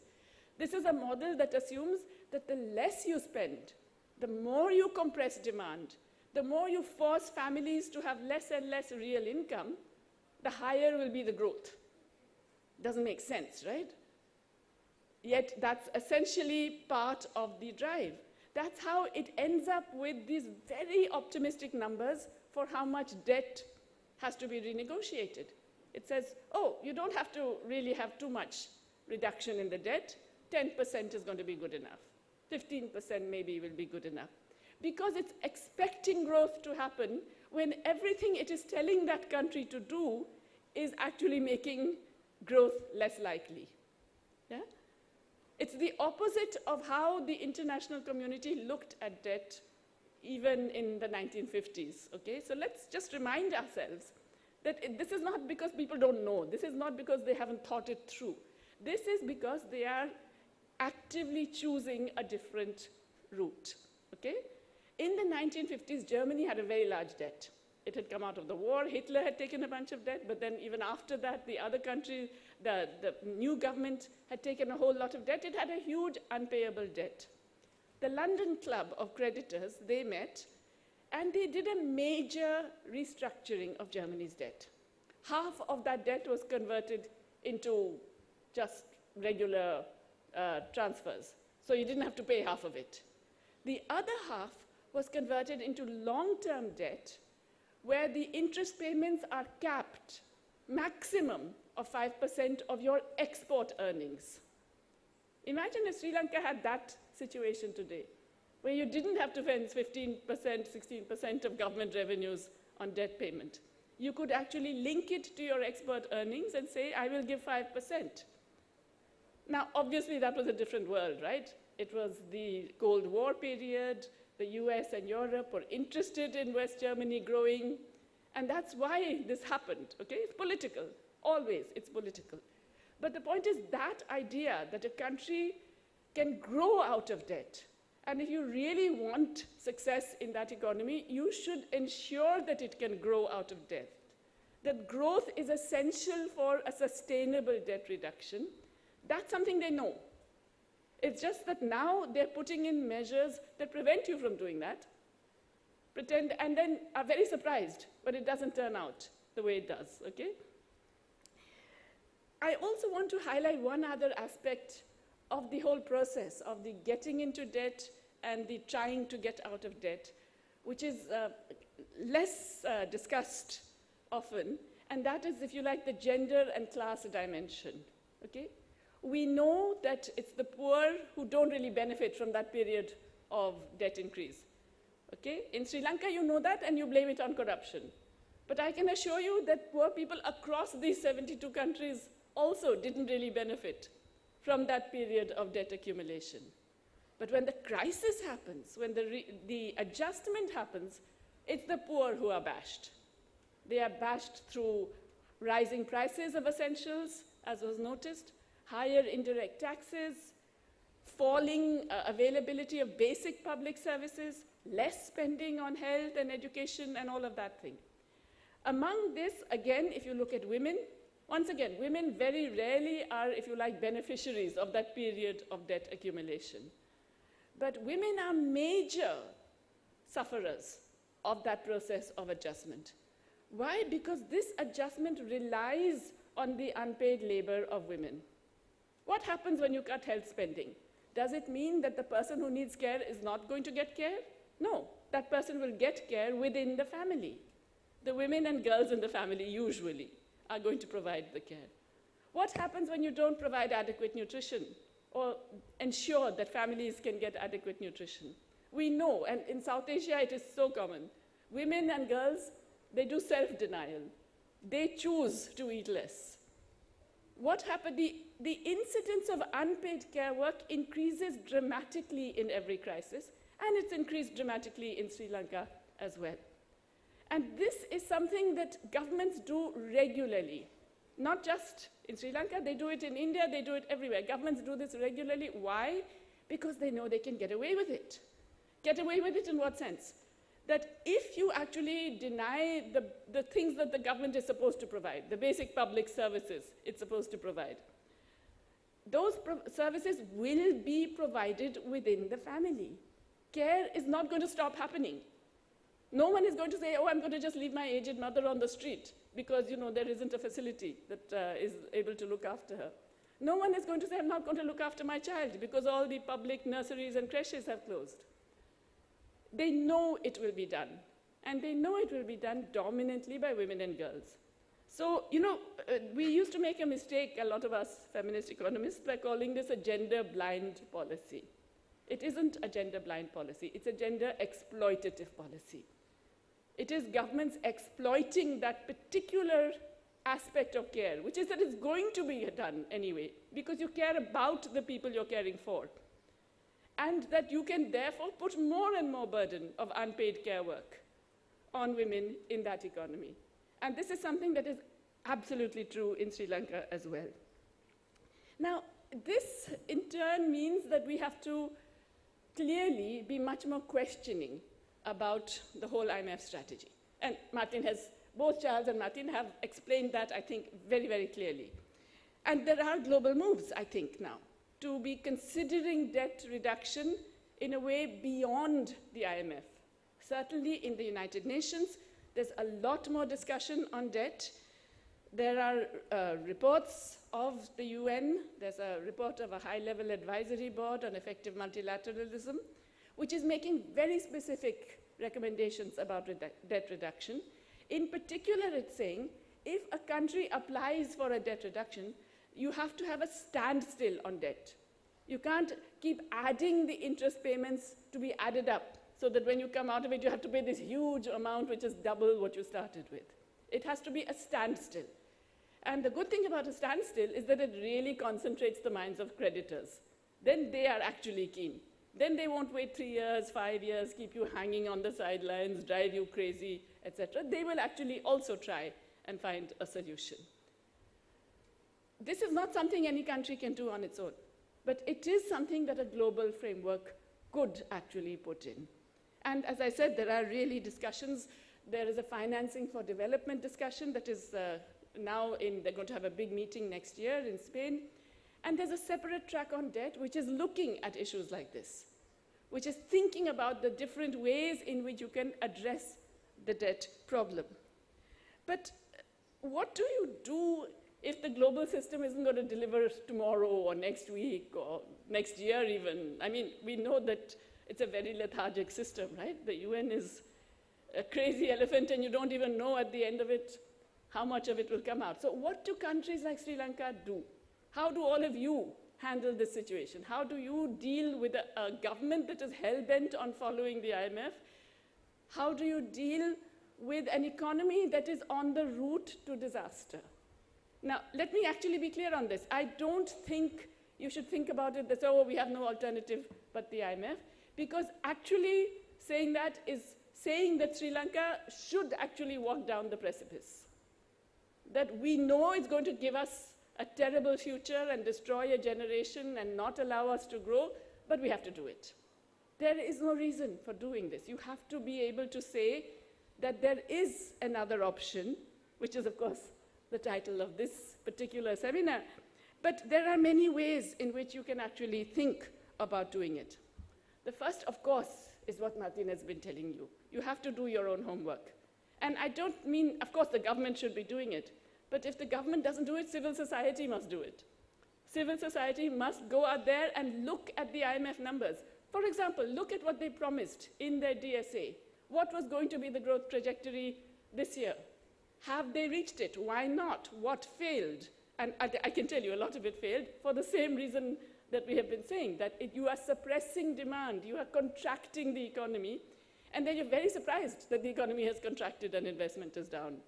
You are punishing small, medium, and micro enterprises with very high interest rates, very high electricity costs, very high transport costs, and then you're very surprised when they don't grow and invest. Yeah? You are doing all kinds of things that will only make the economy worse and add to unpaid labor. And then you're extremely surprised and you say, well, you know, it must be that Sri Lanka didn't quite do everything right. And so you have to do more, even more. You have to do even more compression to somehow get that expansion. The last good boy economy that I remember looking at closely was Thailand after the Southeast Asian crisis. And they did everything the IMF said. I mean, to a T, the IMF could not fault them. Every single policy measure they wanted, they got, okay? And yet the numbers kept getting worse for the same reason, right? The IMF went through 5 different renegotiations with Thailand because the numbers were just getting worse and worse and worse and worse in 1 year. In 1 year, they went through 5 different agreements. And the IMF insisted, because otherwise they look bad, right? If they're giving this money and they're telling you to do something and you have really not got any of your targets. So the IMF insisted. But if you can say, well, no, I think this is actually going to deliver the completely opposite outcome. I have this other strategy, and I am going to follow this strategy. There is a case for actually forcing the IMF to listen. Because remember, the world is not exactly the same as it was. The IMF is not the same as it was, but the world is not the same as it was earlier. So of course you have to do your own numbers. You have to look at the IMF numbers, you have to do your own, you have to have your own plan, and you have to have your own projections. But you also have to coordinate with other debtors. It shouldn't just be Charles coming here to tell civil society. It should be people, ministers from Ghana, ministers from Chad, ministers from Belize, ministers from other countries in Latin America, all coming, sharing information, saying, well, look, what did you have in terms of negotiation? How did you do this? Can we do the same? What are they asking from you that they have not asked from us? Can we get together and demand a common strategy that makes more sense to all of us? Because remember, for one country alone to try and negotiate with all these creditors and IMF, it's very difficult. But a bunch of countries together, you're already significantly more in terms of bargaining power. So you have to be able to think, I'm not even saying debtors cartel, because the minute they hear that, they all go up hysterical. Let's just say coordination among debtors. You are sharing information, you are sharing ideas, you are sharing attitudes, approaches, and negotiation techniques. You have to also think about how to bring in legislation. I think Martin mentioned this, to bring the sunlight on all of these negotiations. Governments that are taking on new bond loans, for example, it should go to Parliament. It should be out there on the website that this is what we're doing, and at this interest rate, and for this maturity period, and this coupon rate, and so on, okay? Similarly, when there is a restructuring or something, if you are signing an agreement with the IMF, before you sign the agreement, legislation should demand parliamentary accountability. It's not just because it's necessary for democracy and justice and civil society and all that. It's because it massively increases your bargaining power. Once you tell the IMF, oh, wait a minute, before you tell me all these conditions, I have to put this through Parliament, you will see how the tune changes. You will get a different result if you are able to say, in my democracy, I can't do this. I can't insist on the following things because Parliament is going to oppose it. All this also requires that I go back to the first point. I really think you have to drop, I don't say it's explicit, but I see a lot of implicit sort of guilt and sense of inferiority. You know, there's this whole thing, we mismanaged the economy, we allowed corruption, we were foolish, and now we have to suffer. Because this is a broader process where many, many countries are experiencing this, you are part of a broader process, you have to contest that broader process. And you have to get rid of that sense of guilt and inferiority. Instead, you really have to have confidence. And final point about what do you do if, if suddenly you say, well, I'm not interested anymore in constantly playing around with the bond markets. I'm not going to repay these bond markets because many of them have already got 200% of their original investment back. They don't need it. And then, let's say the bond markets crash. You are not in the bond market right now, and you're not going to be for several years, let's be clear. Whether you like it or not, no matter what the IMF says, you're not going to be. So it doesn't matter if that bond crashes. You should have that confidence to say, you have got more than what you should have got already as returns, that's it. And if the prices of those bonds fall, that's the bondholder's problem. You have to recognize your own strengths. Sri Lanka has a current account surplus, 1.6 billion, last time I looked, for 2023, right? That is double what you're getting every year from the IMF. And for the IMF, you're doing all these contortions and this and that and destroying the pension funds of your workers, destroying the living conditions of all your people. You're doing all that. But you already have 1.6 billion current account surplus. You do not need that money. So essentially, you have to develop the confidence, and you have to be able to think of cooperating and coordinating with other countries that are very much in that same boat, because we all have to prevent that boat from sinking. And I assure you, if we carry on this path, that boat will sink. Okay, thank you.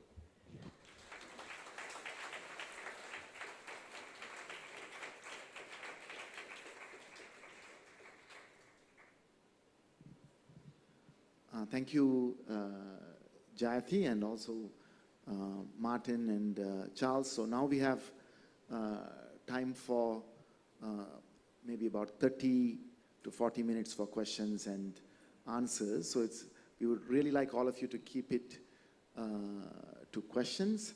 And also, Ms. Ermiza Teagle is here to help me with the moderation and responses also to some of the questions, particularly if there's anything very specific in terms of Sri Lanka.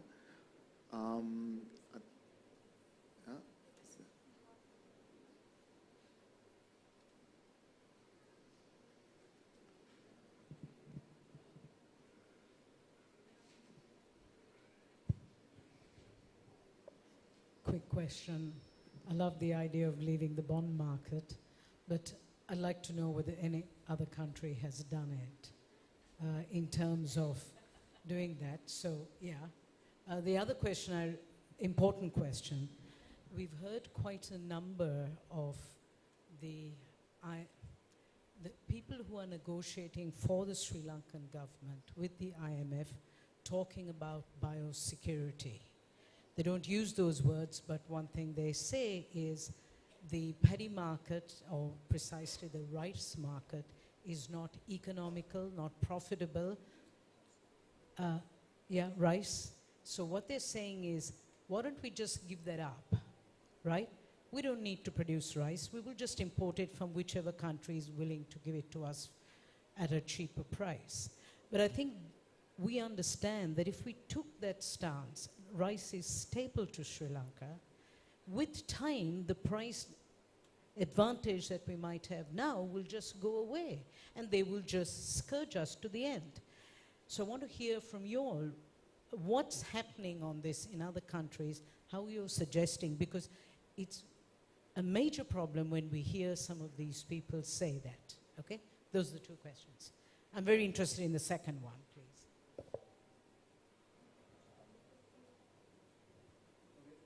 We'll take a few questions. Sinhala භාෂාවෙන් හරි දෙවල් භාෂාවෙන් හරි ප්‍රශ්න අහන්න පුළුවන් නම් අහන්න පුළුවන් පරිවර්තන පාසුකම් තියෙනවා. தமிழ்லையும் கேள்விகளை கேட்கலாம்.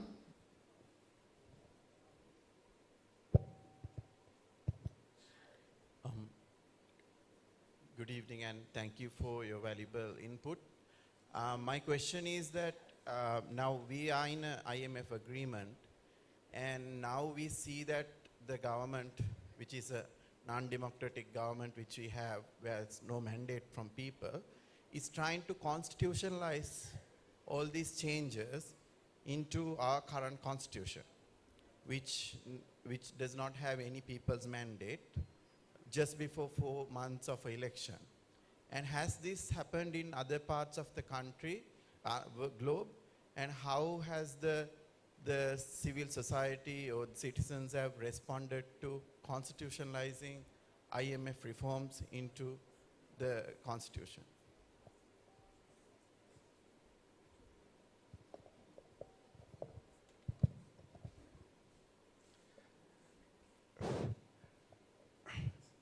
இலங்கையில்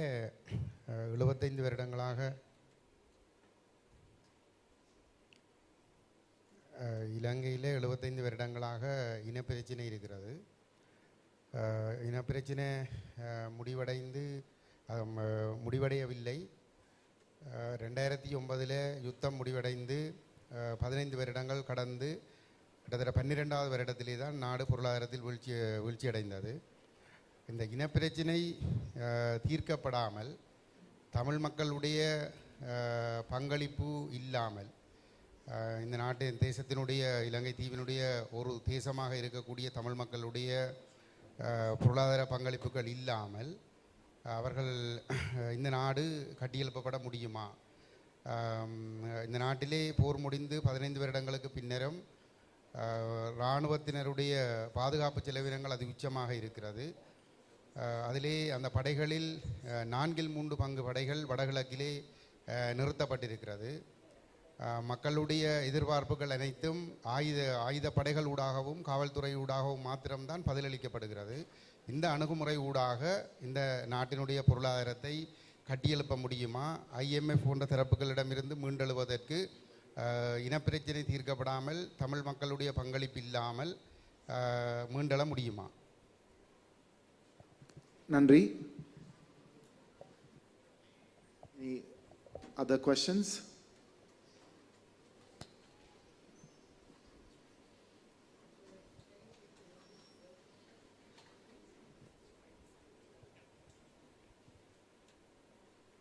I can do you want to?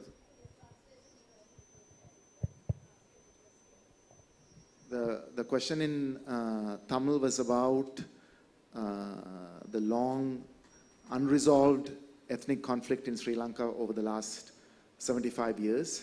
It is 12 years after the war that Sri Lanka went into an economic crisis, and without resolving the ethnic issue, can Sri Lanka's economy be built up? Because much of the investment in Sri Lanka is going into the military and the security sectors.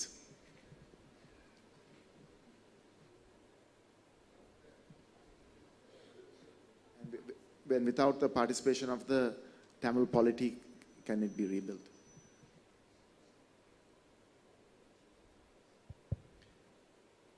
Yes, I have noticed recently in the IMF blogs, the younger staff seem to be having very different ideas. How long do you reckon it will take for those ideas to take effect, especially with regard to the taboos that neoliberalism has placed on economic development?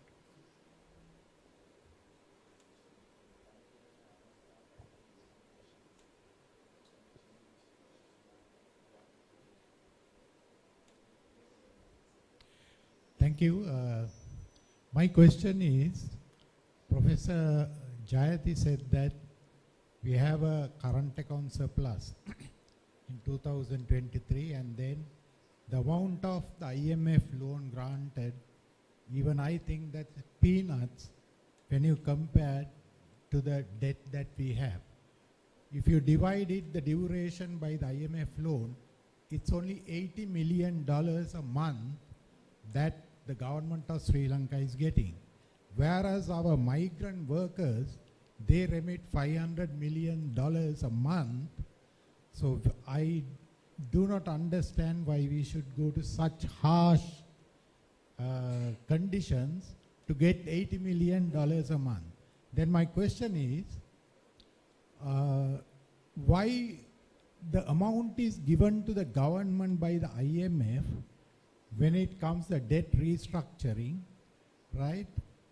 Why not the IMF plan that this amount is given to the settlement of the debt instead of giving it to the government? Because these governments have taken money and messed it up, whatever or the other. And this money is again given to the government for a 4-year duration, which should have been given to the creditors to repayment of the loan. Thank you. Okay, so we'll take this round of questions, and there will be another round. You want to start, Martin?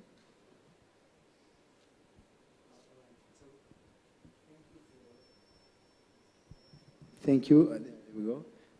For the very interesting questions, I'm going to address a few of them. The first one is about leaving the bond markets and what that would imply. So let me first discuss what's been happening in the global economy over the last 15 years. 2008, Lehman Brothers, one of the largest investment banks in the US, goes bankrupt. That creates a threat for the rest of the American banking system. The US government prints dollars to bail out the banking system. Europe, same story. The European Central Bank finances a massive creation of euros to support its own financial system. That's money that became global. It became international. The interest rates in the global economy were zero. So imagine the situation of the investment fund in the US that manages my pension. And I need to choose where I put the money from my pension.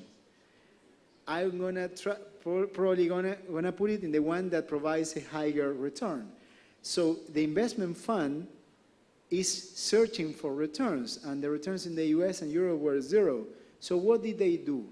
They searched for returns elsewhere in the south of the world. Many countries that had never accessed bond markets, international bond markets, managed to play bonds for the first time ever. Or others that had been cut, re-access markets. This happened all over the south. And Sri Lanka was one of the countries that accessed international trade markets, if I remember correctly, in 2007 or 2008. Right when this process was starting, and then the increase in exposure, the exposure increase. Now, all these countries are suffering, or almost all of them. Last April 11, so this is just 2 months ago, and Yayati and I were discussing this last week at the Vatican.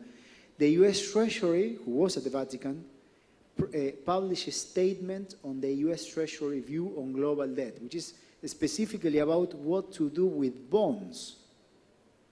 And what the US Treasury suggests is that we should revert this process. How? The international community, the taxpayers of the world, should provide financing for a guarantee on these bonds, but in exchange of a restructuring of the debt of the bonds, which basically means let's move risk that is in the hands of the private sector that holds Sri Lankan bonds, bonds from Ghana, and many other countries, to the international taxpayers, to the public sectors of the world. So there is this idea of reverting what was done in terms of the access, the exposure to the international private financial sector.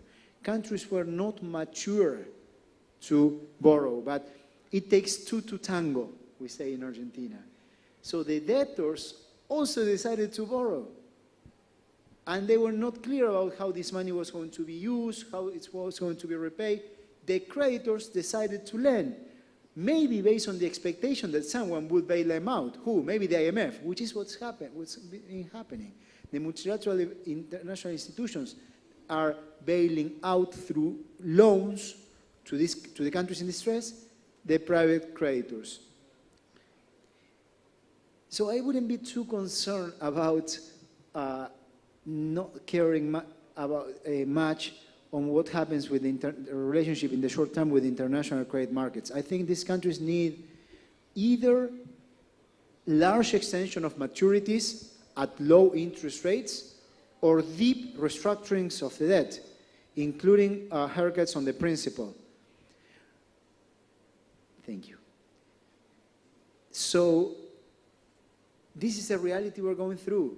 Of course, the message from the international financial community is going to be different. They're going to say, it's the end of the world for you, your economy is going to perform worse.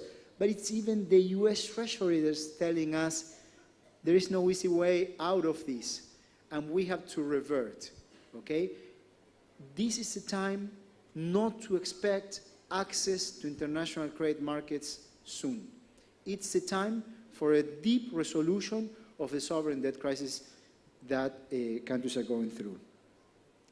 Second question that I want to address, maybe we separate, the word, is about this issue of the policies into the constitution and the law.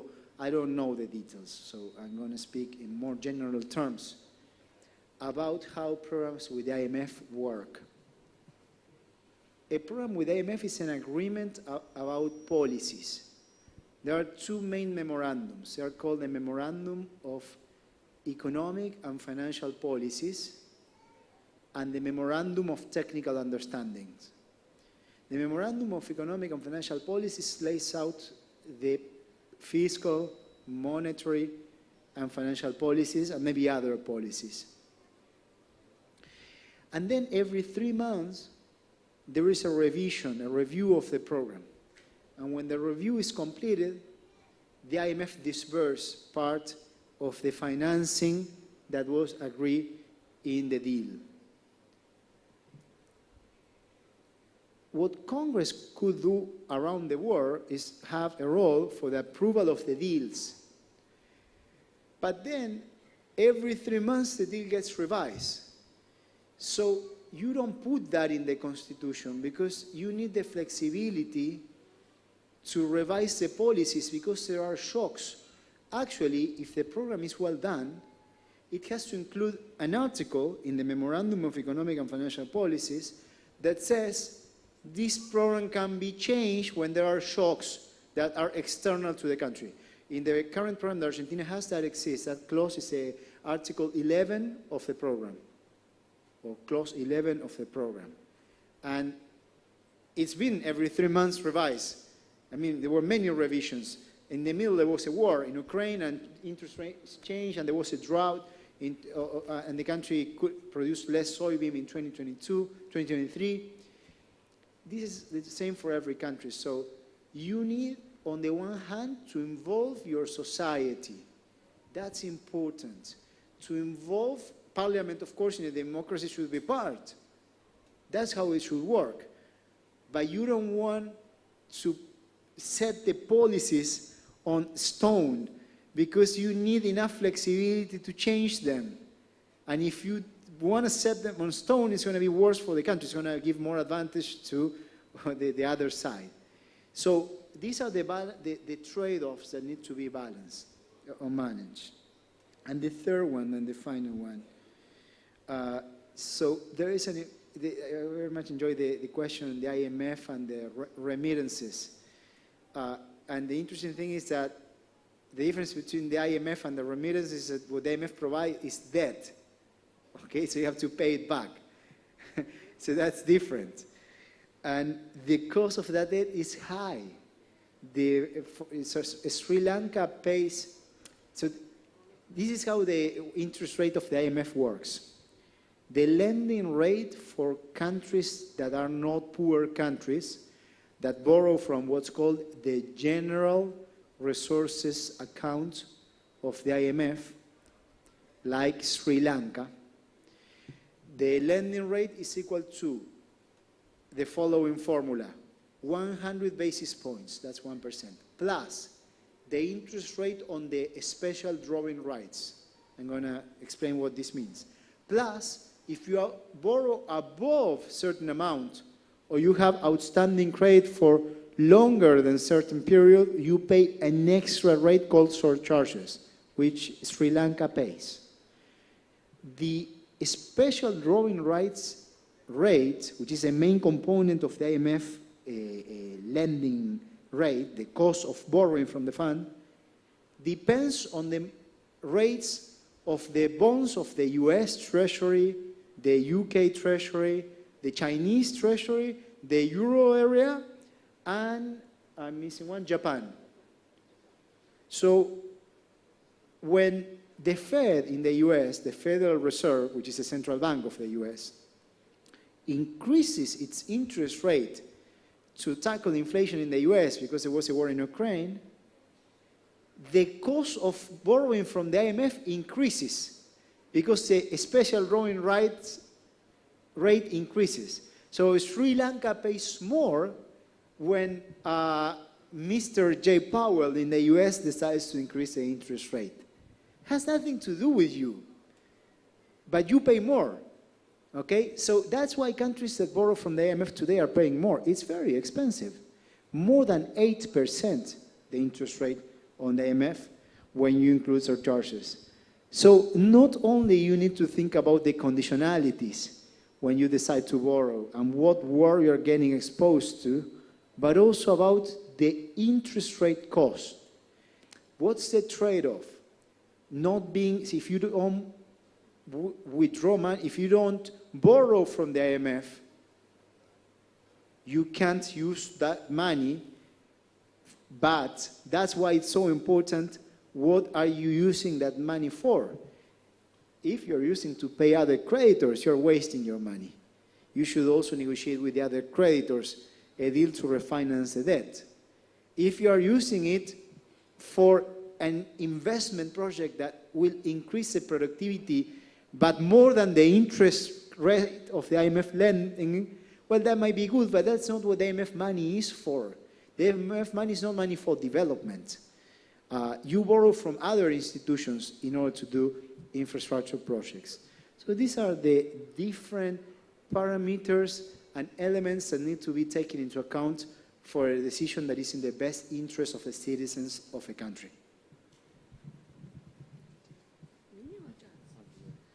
Okay, I think Charles is going to talk about rice because, you know, Africa is like a textbook story of what happens when you give up domestic self-sufficiency in food grain. And I'm sure he can tell you much more about that. I want to look at, first of all, the issue about ethnic conflict. And I agree with you that it's a huge concern. It's festering and obviously has to be dealt with in a democratic and in a way with justice, with social and economic justice as well. But I would put to you that it is also true that the more economically fragile, the more materially insecure people feel, the more prone they are to ethnic conflict. In other words, this doesn't happen in a vacuum. It also can get sparked by people feeling really very unhappy, concerned about their lives. And we know that the last 3 years have really been terrible for most Sri Lankan people, including certainly in the north, but in general. So yes, we have to address the issue of the ethnic conflict and avoid the militarization of society that you mentioned, which is absolutely true. But you also have to make sure that the economic insecurity doesn't spill over into creating ethnic conflict.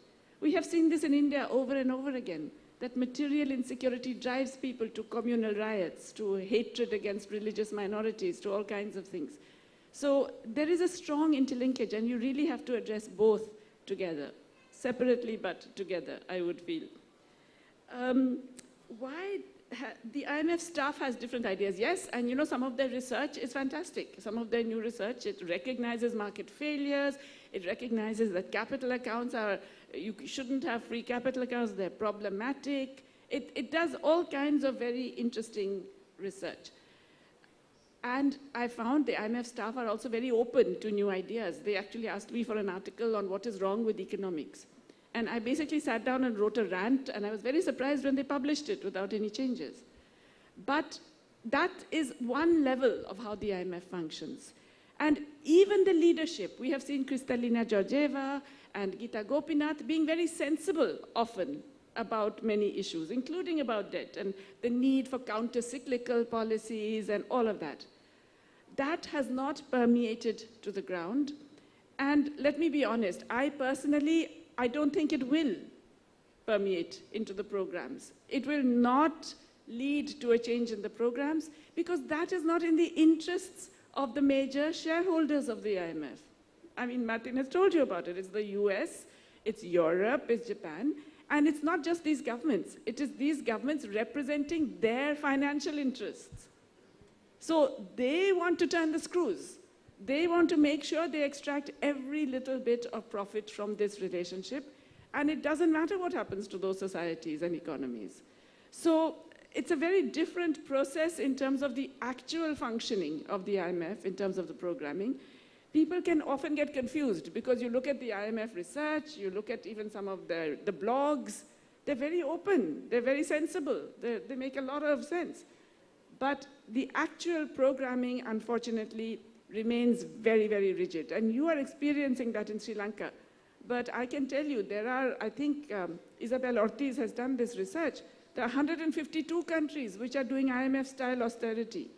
And not all of them even have IMF programs, but they have IMF local offices that are telling them this is what you should do. This is how you need to attract investors and make them confident, and this is what you need to be functioning in the global capital markets, and so on. So there is a real problem there. I just want to make a final point, which is related to all of this, that, you know, we are always told that, oh, we can't do this because of the rule-based international order. For example, saying, you know, we won't take up any more of these sovereign bonds and so on. And Martin, I think, did you mention how Argentina did very well in the period when it was out of the capital markets? It really did very well, okay? And that is something that I think most of our countries, we still haven't realized. The rules-based economic order has gone. It's a free-for-all. It's a jungle out there. The United States is so terrified of China overtaking it that it has completely destroyed the rule book. It does industrial policy when it wants, it does trade policy when it wants, it does subsidies when it wants. I mean, all of that has gone. Similarly with Europe. So the rules-based order is only for us because we're stupid enough to go along with it. We have to recognize that they are not, in fact, involving the rules-based economic order. In fact, let me give you an example in finance. When there was a major run on Silicon Valley Bank, small bank in the US, and then subsequently in Syndicate Bank. These are small banks that lend to large, mainly software and IT companies and so on. They were so worried about it being a systemic threat that they pulled out all the stops, and within 3 days, within 3 days, the US government the Treasury had effectively given a guarantee which is against the rules. You're not supposed to give a guarantee on deposits that are beyond $250,000. They were giving guarantee on all deposits just to keep that bank afloat. The rules had gone. There was no problem. When Credit Suisse faced a problem in Geneva, over a weekend, they sat up at night and they did a major change in which Credit Suisse was absorbed into the other big Swiss bank, UBS, but again on terms that completely tore up the rule book. So that the earlier notions of seniority, who is getting the shares, what will be the return they get, what will be the new value of that, all of that went by the road. And they not only tore up their own rule book, they tore up their own laws.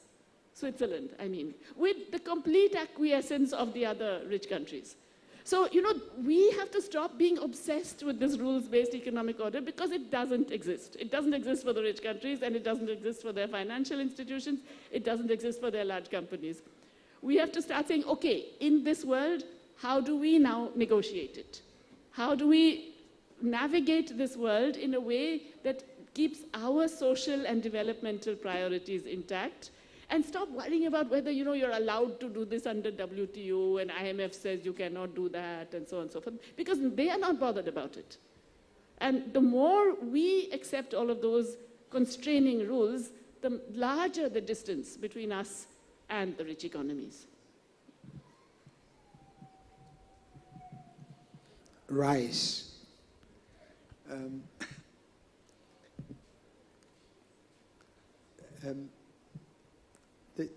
Africa is a very interesting laboratory for many things, including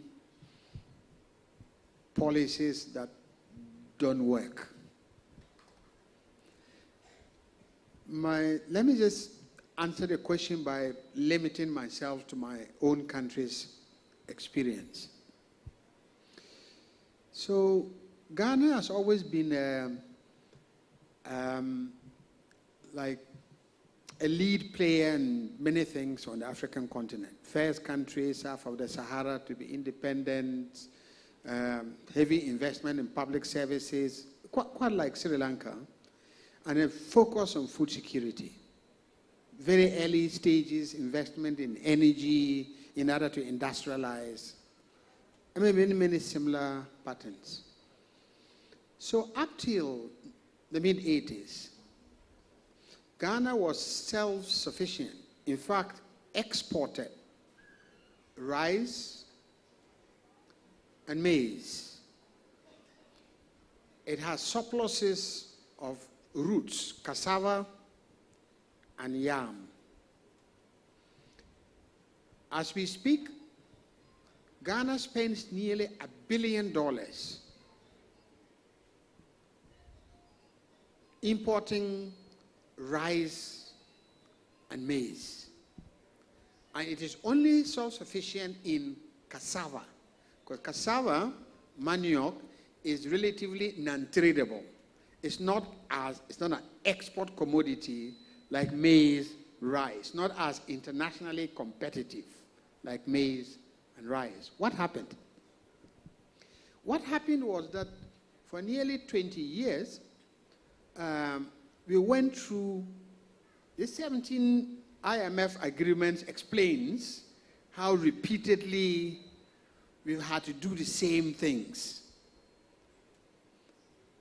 And we were told that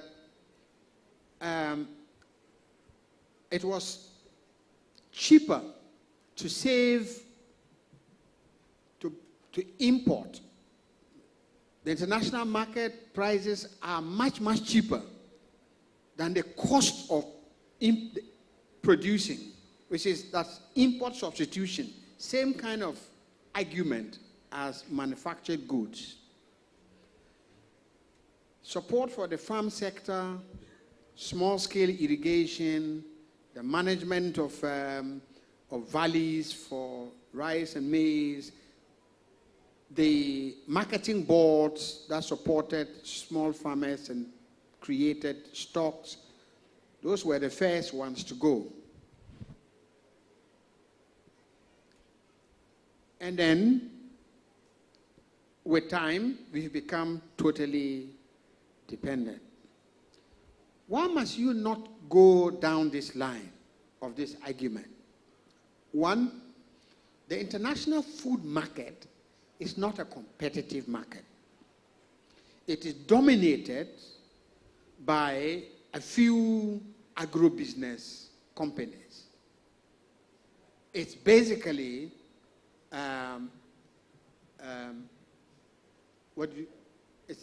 it's a cartel, and yes, so it's used for speculative purposes. It's a very speculative. So you may have large amounts of food, but it doesn't reflect in the international price. No country should subject itself to an uncertain, uncompetitive international food market. That's the first one. Secondly, we learned from COVID, as would happen with floods, global warming, wars such as the Russian war, that no country should leave ability to feed itself totally to the market. People almost starved. As a result, in 2013, the African Union, so the African political coming together is quite interesting. So there's a union. So the African Union took a decision that every country, every year, must devote no less than 10% of its budget to agriculture. And that it doesn't matter what the IMF and everybody says, If you can afford to subsidize and support your farmers, do it. Because the basic dignity of a people lies in your ability to feed yourself. Because after all, the popular image of an African is an hungry one, right? Nobody wants the popular image of a Sri Lankan to be a hungry and miserable one. It's the reason why you must not listen to this. And in any case, agricultural productivity increases also depends on experience, new technology, different ways of organizing farms. And as the market changes, the competitiveness environment also changes. So don't listen to them. Grow your rice. Miza, would you like to say anything about the law? So we'll take one more round of questions. Sandhu, over here. Yeah. Sandhu, over here.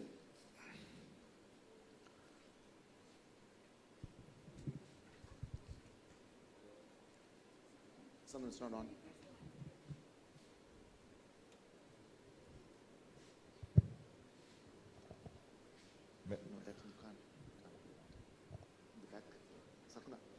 Thank you. May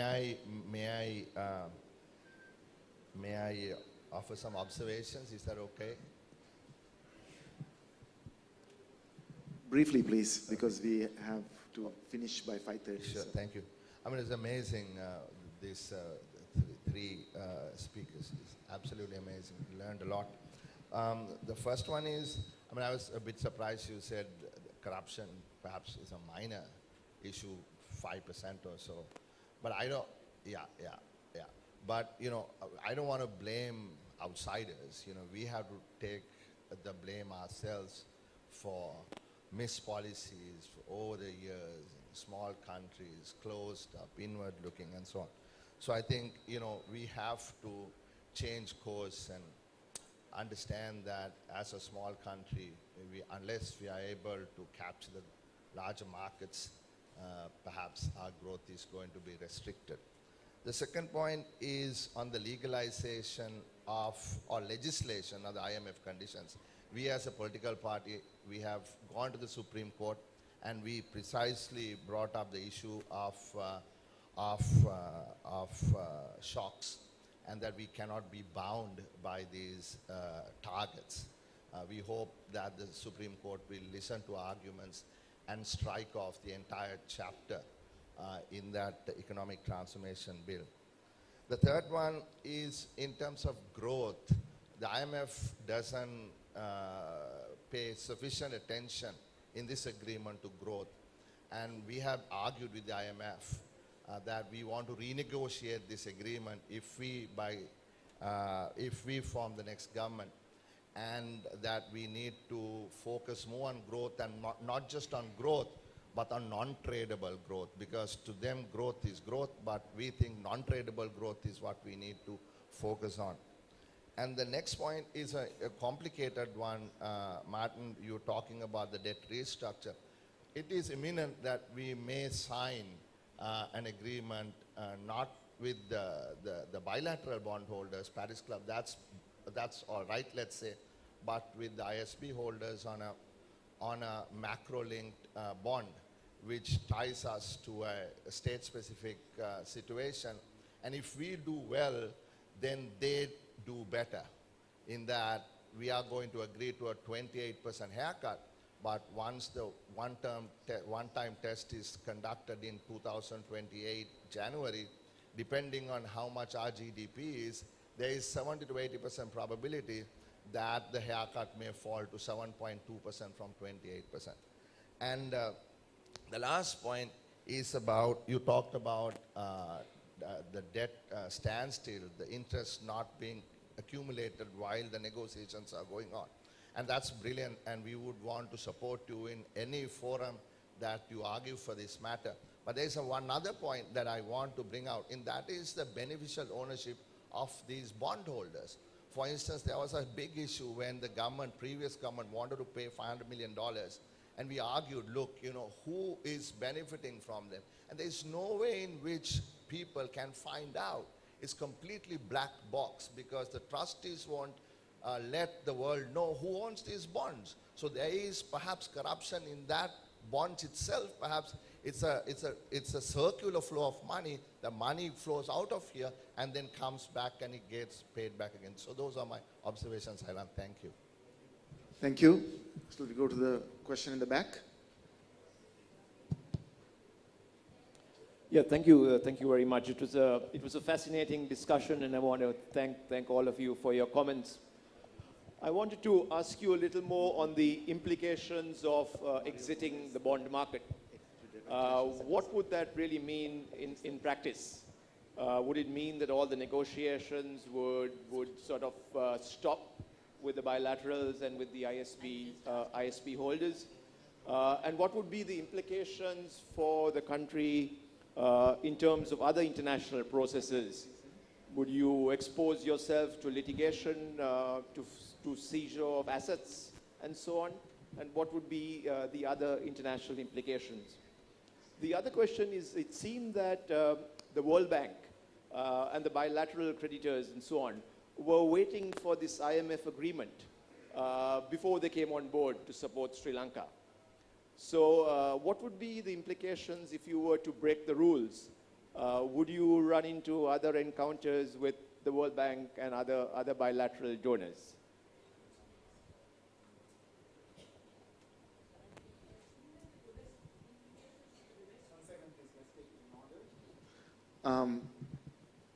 This person here, yeah.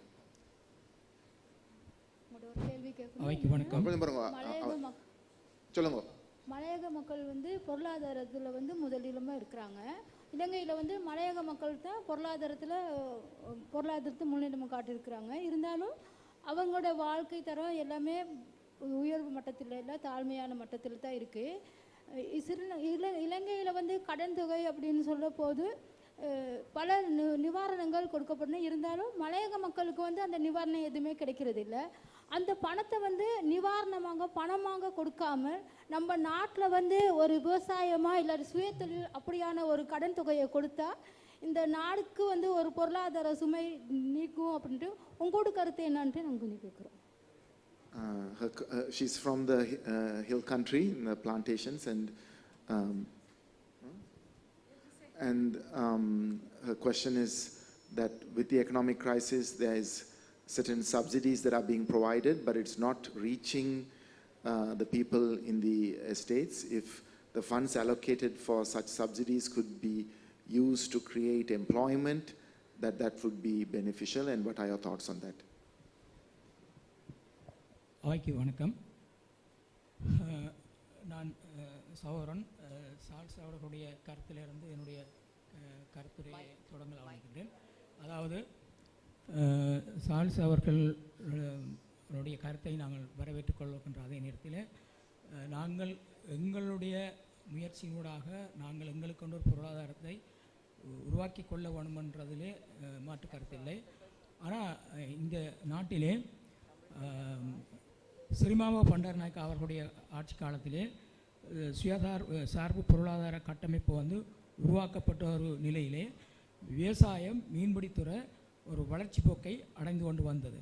ஆனால் அதுக்கு பிற்பாடு வந்த ஆட்சியாளராக இருந்த ஏவர்த்தன் அவர்களுடைய திறந்த பொருளாதார கொள்கையினூடாக இந்த சுய பொருளாதாரம் உடைக்கப்பட்டு மக்கள் அந்த சுய பொருளாதார கட்டமைப்பிலிருந்து அந்நியப்படுத்தப்பட்டார்கள். அவை அண்டையிலிருந்து அதிகமான பொருளாதார வறுமை அதிகரிக்க தொடங்கியது. சினிமா காலத்துக்கு முற்பட்ட காலத்திலே வந்து பொருளாதார வறுமை இருந்திருந்தாலும் ஆனால் அவர் கொண்ட சுய பொருளாதாரம் வந்து நாட்டுக்கும் நாட்டு மக்களுக்கும் அந்த நன்மை பயக்கக்கூடியதாக இருந்தது. அதுக்கு பிற்பாடு வந்த யுத்தம் பல துறை வந்து சீரழிக்கப்படுறதுக்கு காரணமாக இருந்தது. ஆக இந்த யுத்தத்துக்கு பின்னால் இருந்தவர்களும் அதை தங்களுக்கு சாதகமாக பயன்படுத்தி கொண்டு தான் இந்த நாட்டினுடைய பொருளாதாரத்தை சீரழித்தார்கள். அப்போ யுத்தம் முடிக்கப்பட்ட பிற்பாடு அதாவது இந்த இலங்கை நாடு ஒரு கேந்திர முக்கியத்துவமான இடத்தில் இருக்கின்றபடியால் இந்த இலங்கை நாட்டை அதாவது சொற்பன சுந்தரியை யார் வச்சு போட்டி இருக்கின்றது அடிப்படையில் இந்த நாட்டுக்கு முக்கோண போட்டியின் அடிப்படையில் நிதி வழங்கப்படுகின்றது. ஆக இந்த நிதியை வழங்குகின்றவர்கள் தங்களுடைய அரசியல் நிகழ்ச்சி நிரலை வழிநடத்துறதை நோக்கமாக கொண்டு நிதிகளை வழங்குகின்றார்களோடைய உங்களுடைய பொருளாதாரத்தை கட்டி வளர்ப்பதற்கு அதுக்கு தடையாக இருக்கக்கூடிய காரணிகளை இனங்கண்டு அதை நீக்குவதற்கான வழியை அரசாங்கத்துக்கு ஆலோசனையாக சொல்லவும் இல்லை. அவர்களும் அதை செய்ய விடுவதற்கு அல்லது தீர்க்கிறதுக்கு தயாராக இல்லை. இதுதான் பின்புலமாக இருக்கின்றது. அதே நேரத்தில் ஒரே ஒரு விஷயம், அதுக்கு பின்னால இருக்கக்கூடிய ஒரு விஷயம் என்னென்றால், இந்த நாட்டிலே வேறு ஒரு மக்கள் சார்பு அரசியல் பொருளாதாரம் வரக்கூடாது என்றதிலேயும் அவர்கள் கவனமாக இருக்கிறார்கள்.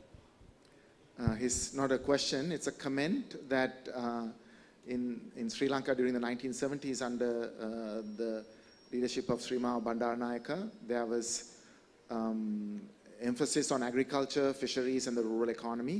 The policies that followed led to undermining agriculture and fisheries, as well as due to the war, there was further destruction. Now, after the war, and as Sri Lanka gained geopolitical importance, the geopolitical conflicts over Sri Lanka have led to major powers investing in Sri Lanka for their own interests. And then also the self-interest of our elite has also not led to development. Any other questions? We probably have to wrap up now. Okay. No, over there. No, I'm sorry, I can't take a second question. Let's give others a chance, please. In the back there. No, he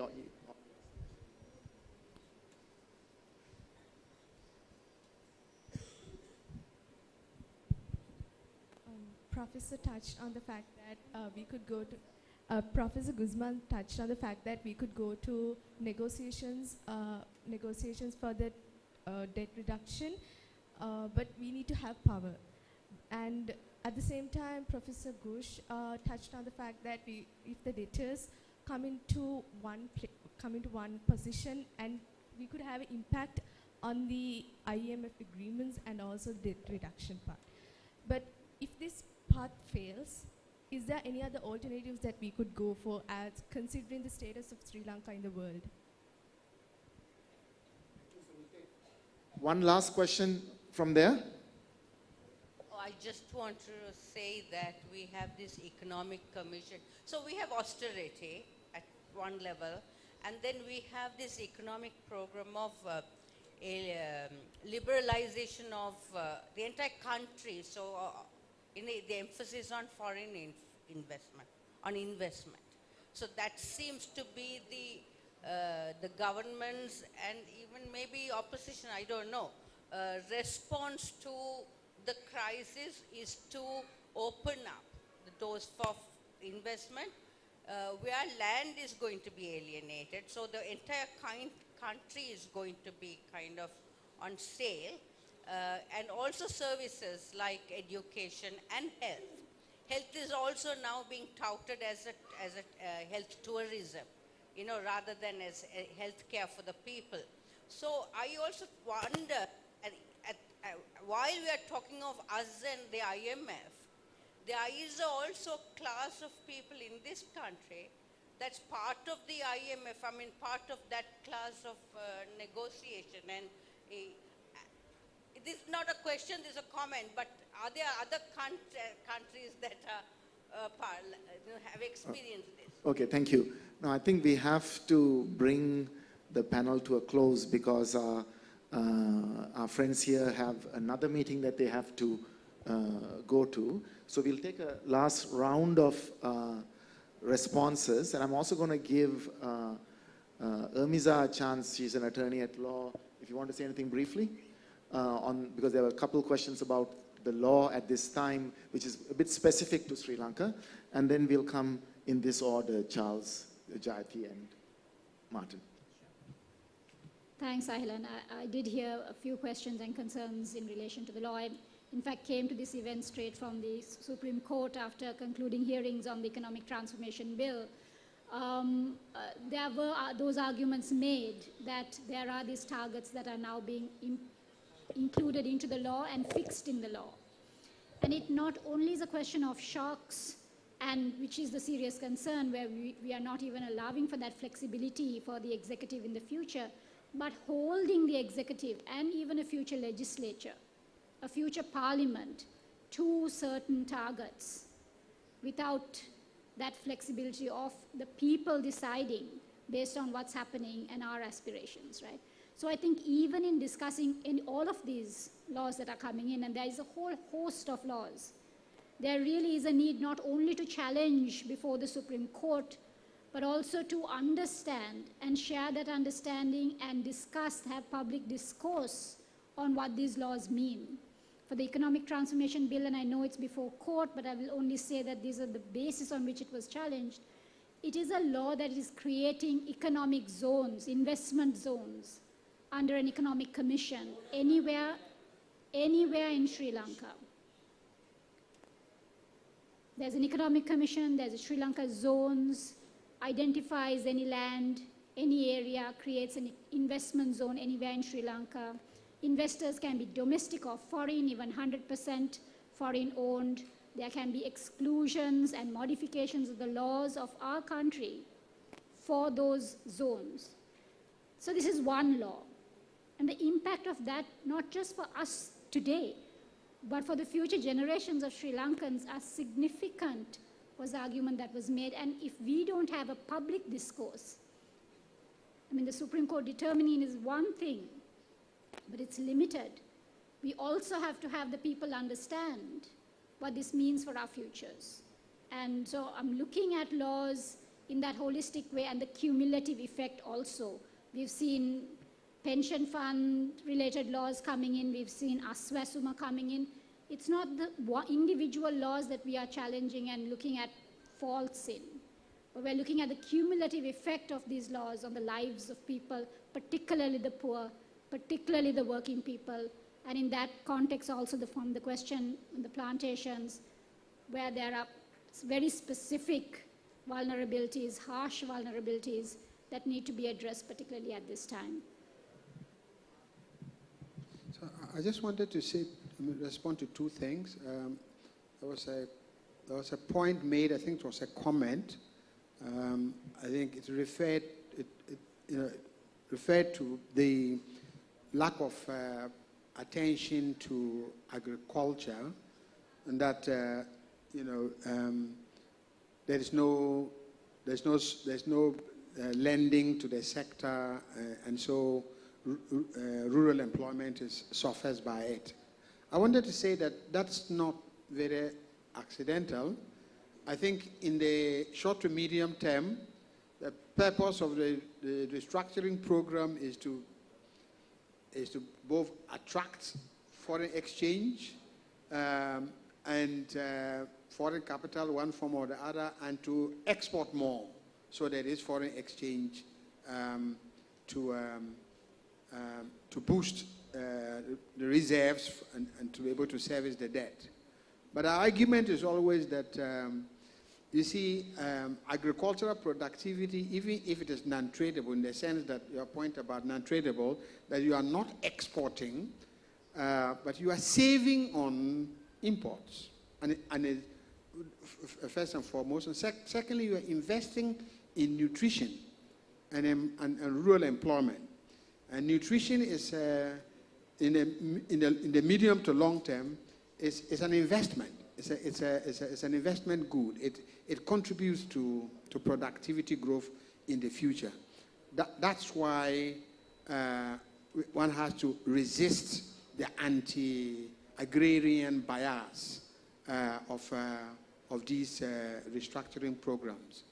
On the question of attracting foreign investment, yes, part of the restructuring program, the objectives is that you create incentives that would attract private capital. And I think that's good, but we had an interesting experience with Zambia, and that's something to keep in mind. So the Zambians actually lose more money in profit repatriation only. That doesn't include other illicit ways of capital outflows, just profit repatriation, transfers from primary incomes, than they actually spend on their current debt servicing. Foreign direct investment can be a major funnel for capital outflows. And that means the regulations, the government regulation that goes with the incentives for foreign direct investment must also ensure that we cover the loopholes for capital flight. Yeah, thank you. I'll just take up this issue about the sort of legal implications of breaking the rules.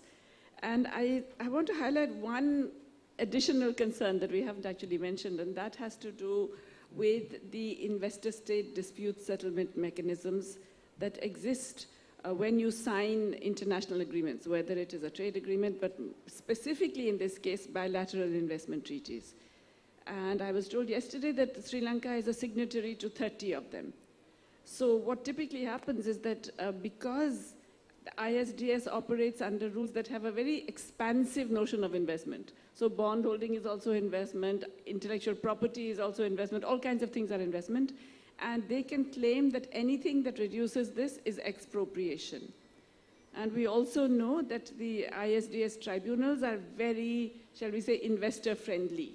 They tend to agree with investors and pretty much punish the governments concerned. So if you are doing these things, you would have to actually think seriously about whether you want to remain in particular ISDS, particular BITs, bilateral investment treaties, and particular tribunals like the ICSID tribunal run by the World Bank. Why? Because these are known to be very one-sided, and because there's a lot of countries that I think there were 9 in Africa and 7 in Latin America, I may be wrong, that actually withdrew from ICSID. Yeah.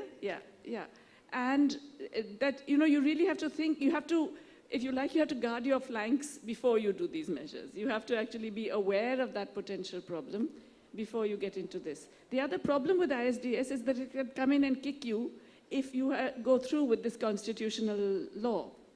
If you go in with for this new law, and if these special economic zones are created and allocated, then if you want to change it later, if you want to repeal it and bring back sovereignty and autonomy, those companies can actually sue you under a bilateral investment treaty.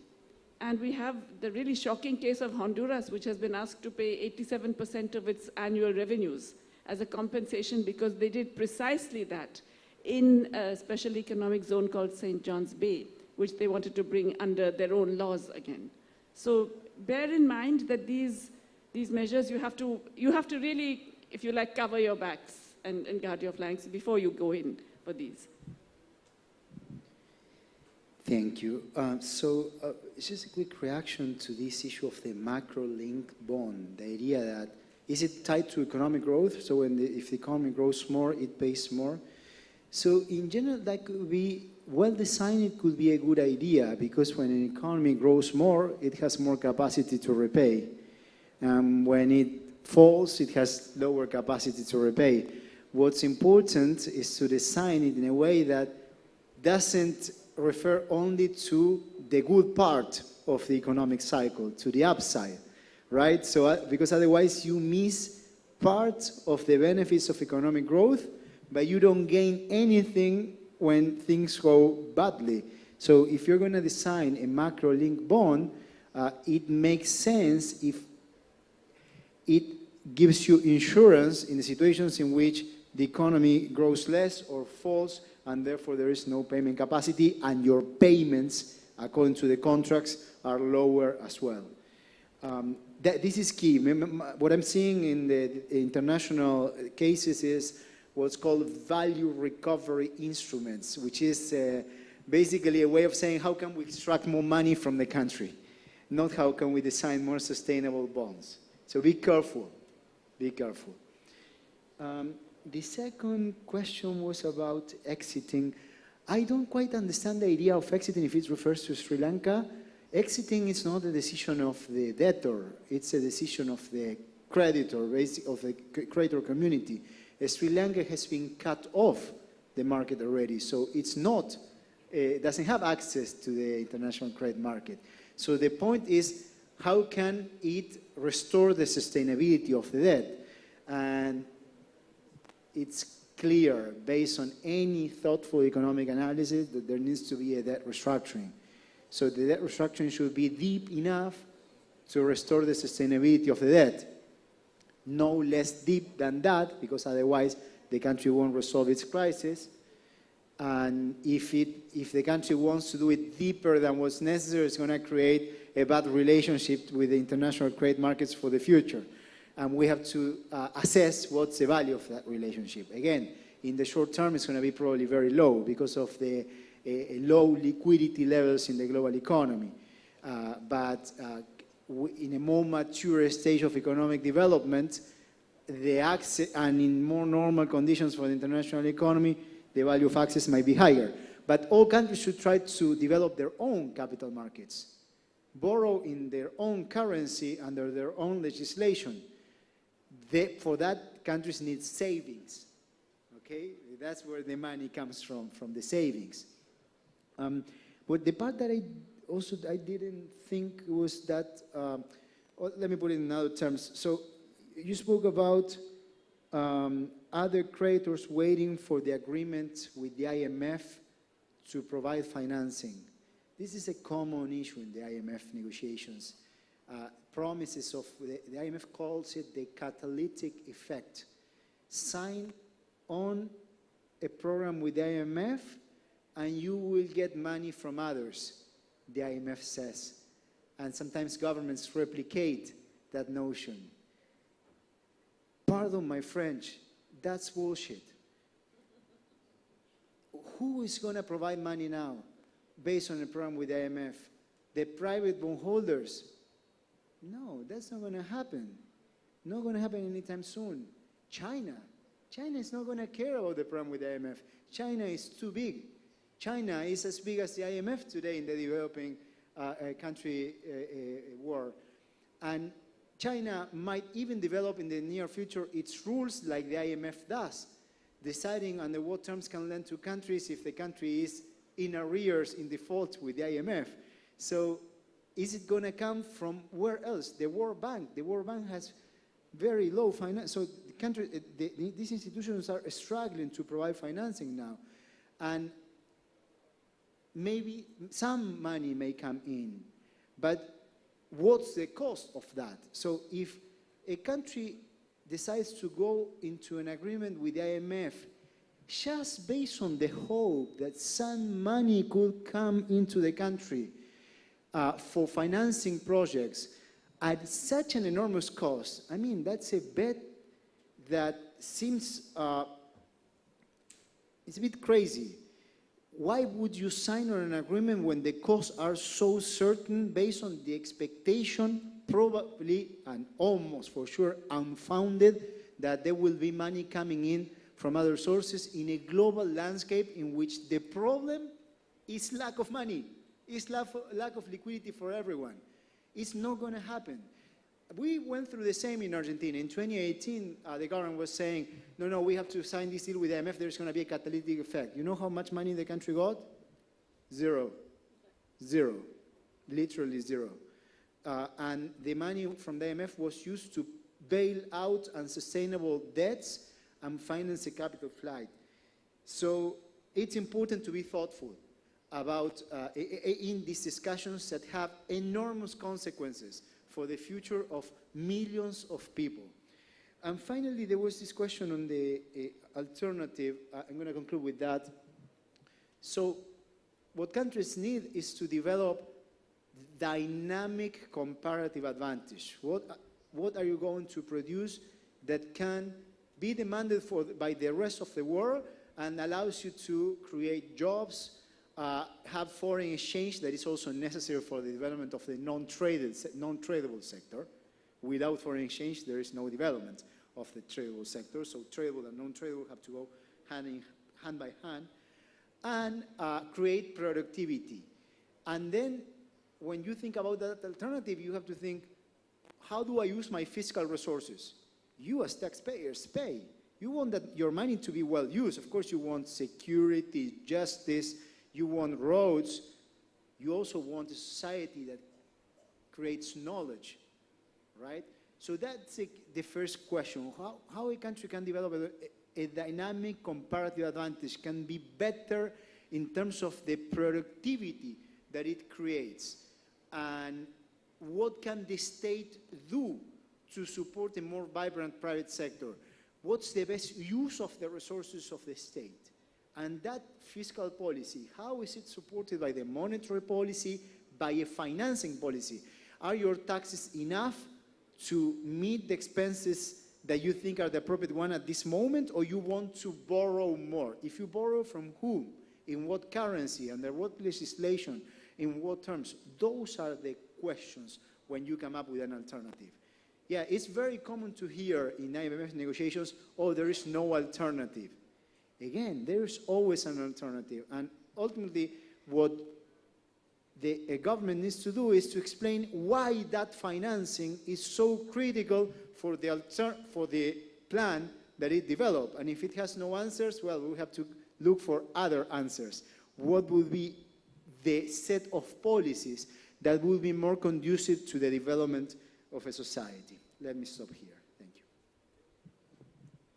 Thank you. I'm going to hand it over to Skanda Kumar to close today's session. But just before that, just one point. I mean, I think we are very happy for the audience. So many people have come to listen to our three experts, and also the kind of really important interventions by our three economic experts. I think the lesson I took from it, at least from the three economic experts, is that it is all political, right? It's about, if it's about austerity, if it's about the economy growing, who is gaining? During austerity, who is losing?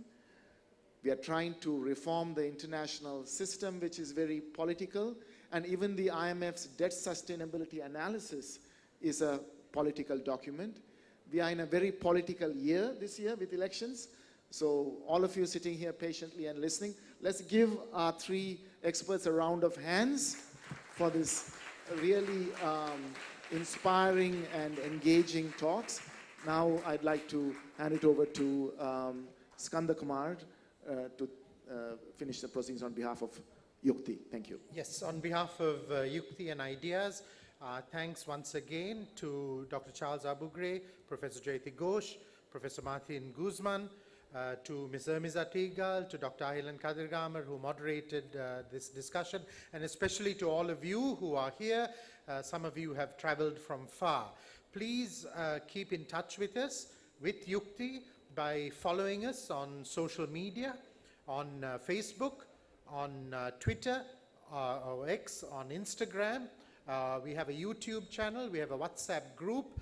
Please make sure your email address or telephone number has been registered out front.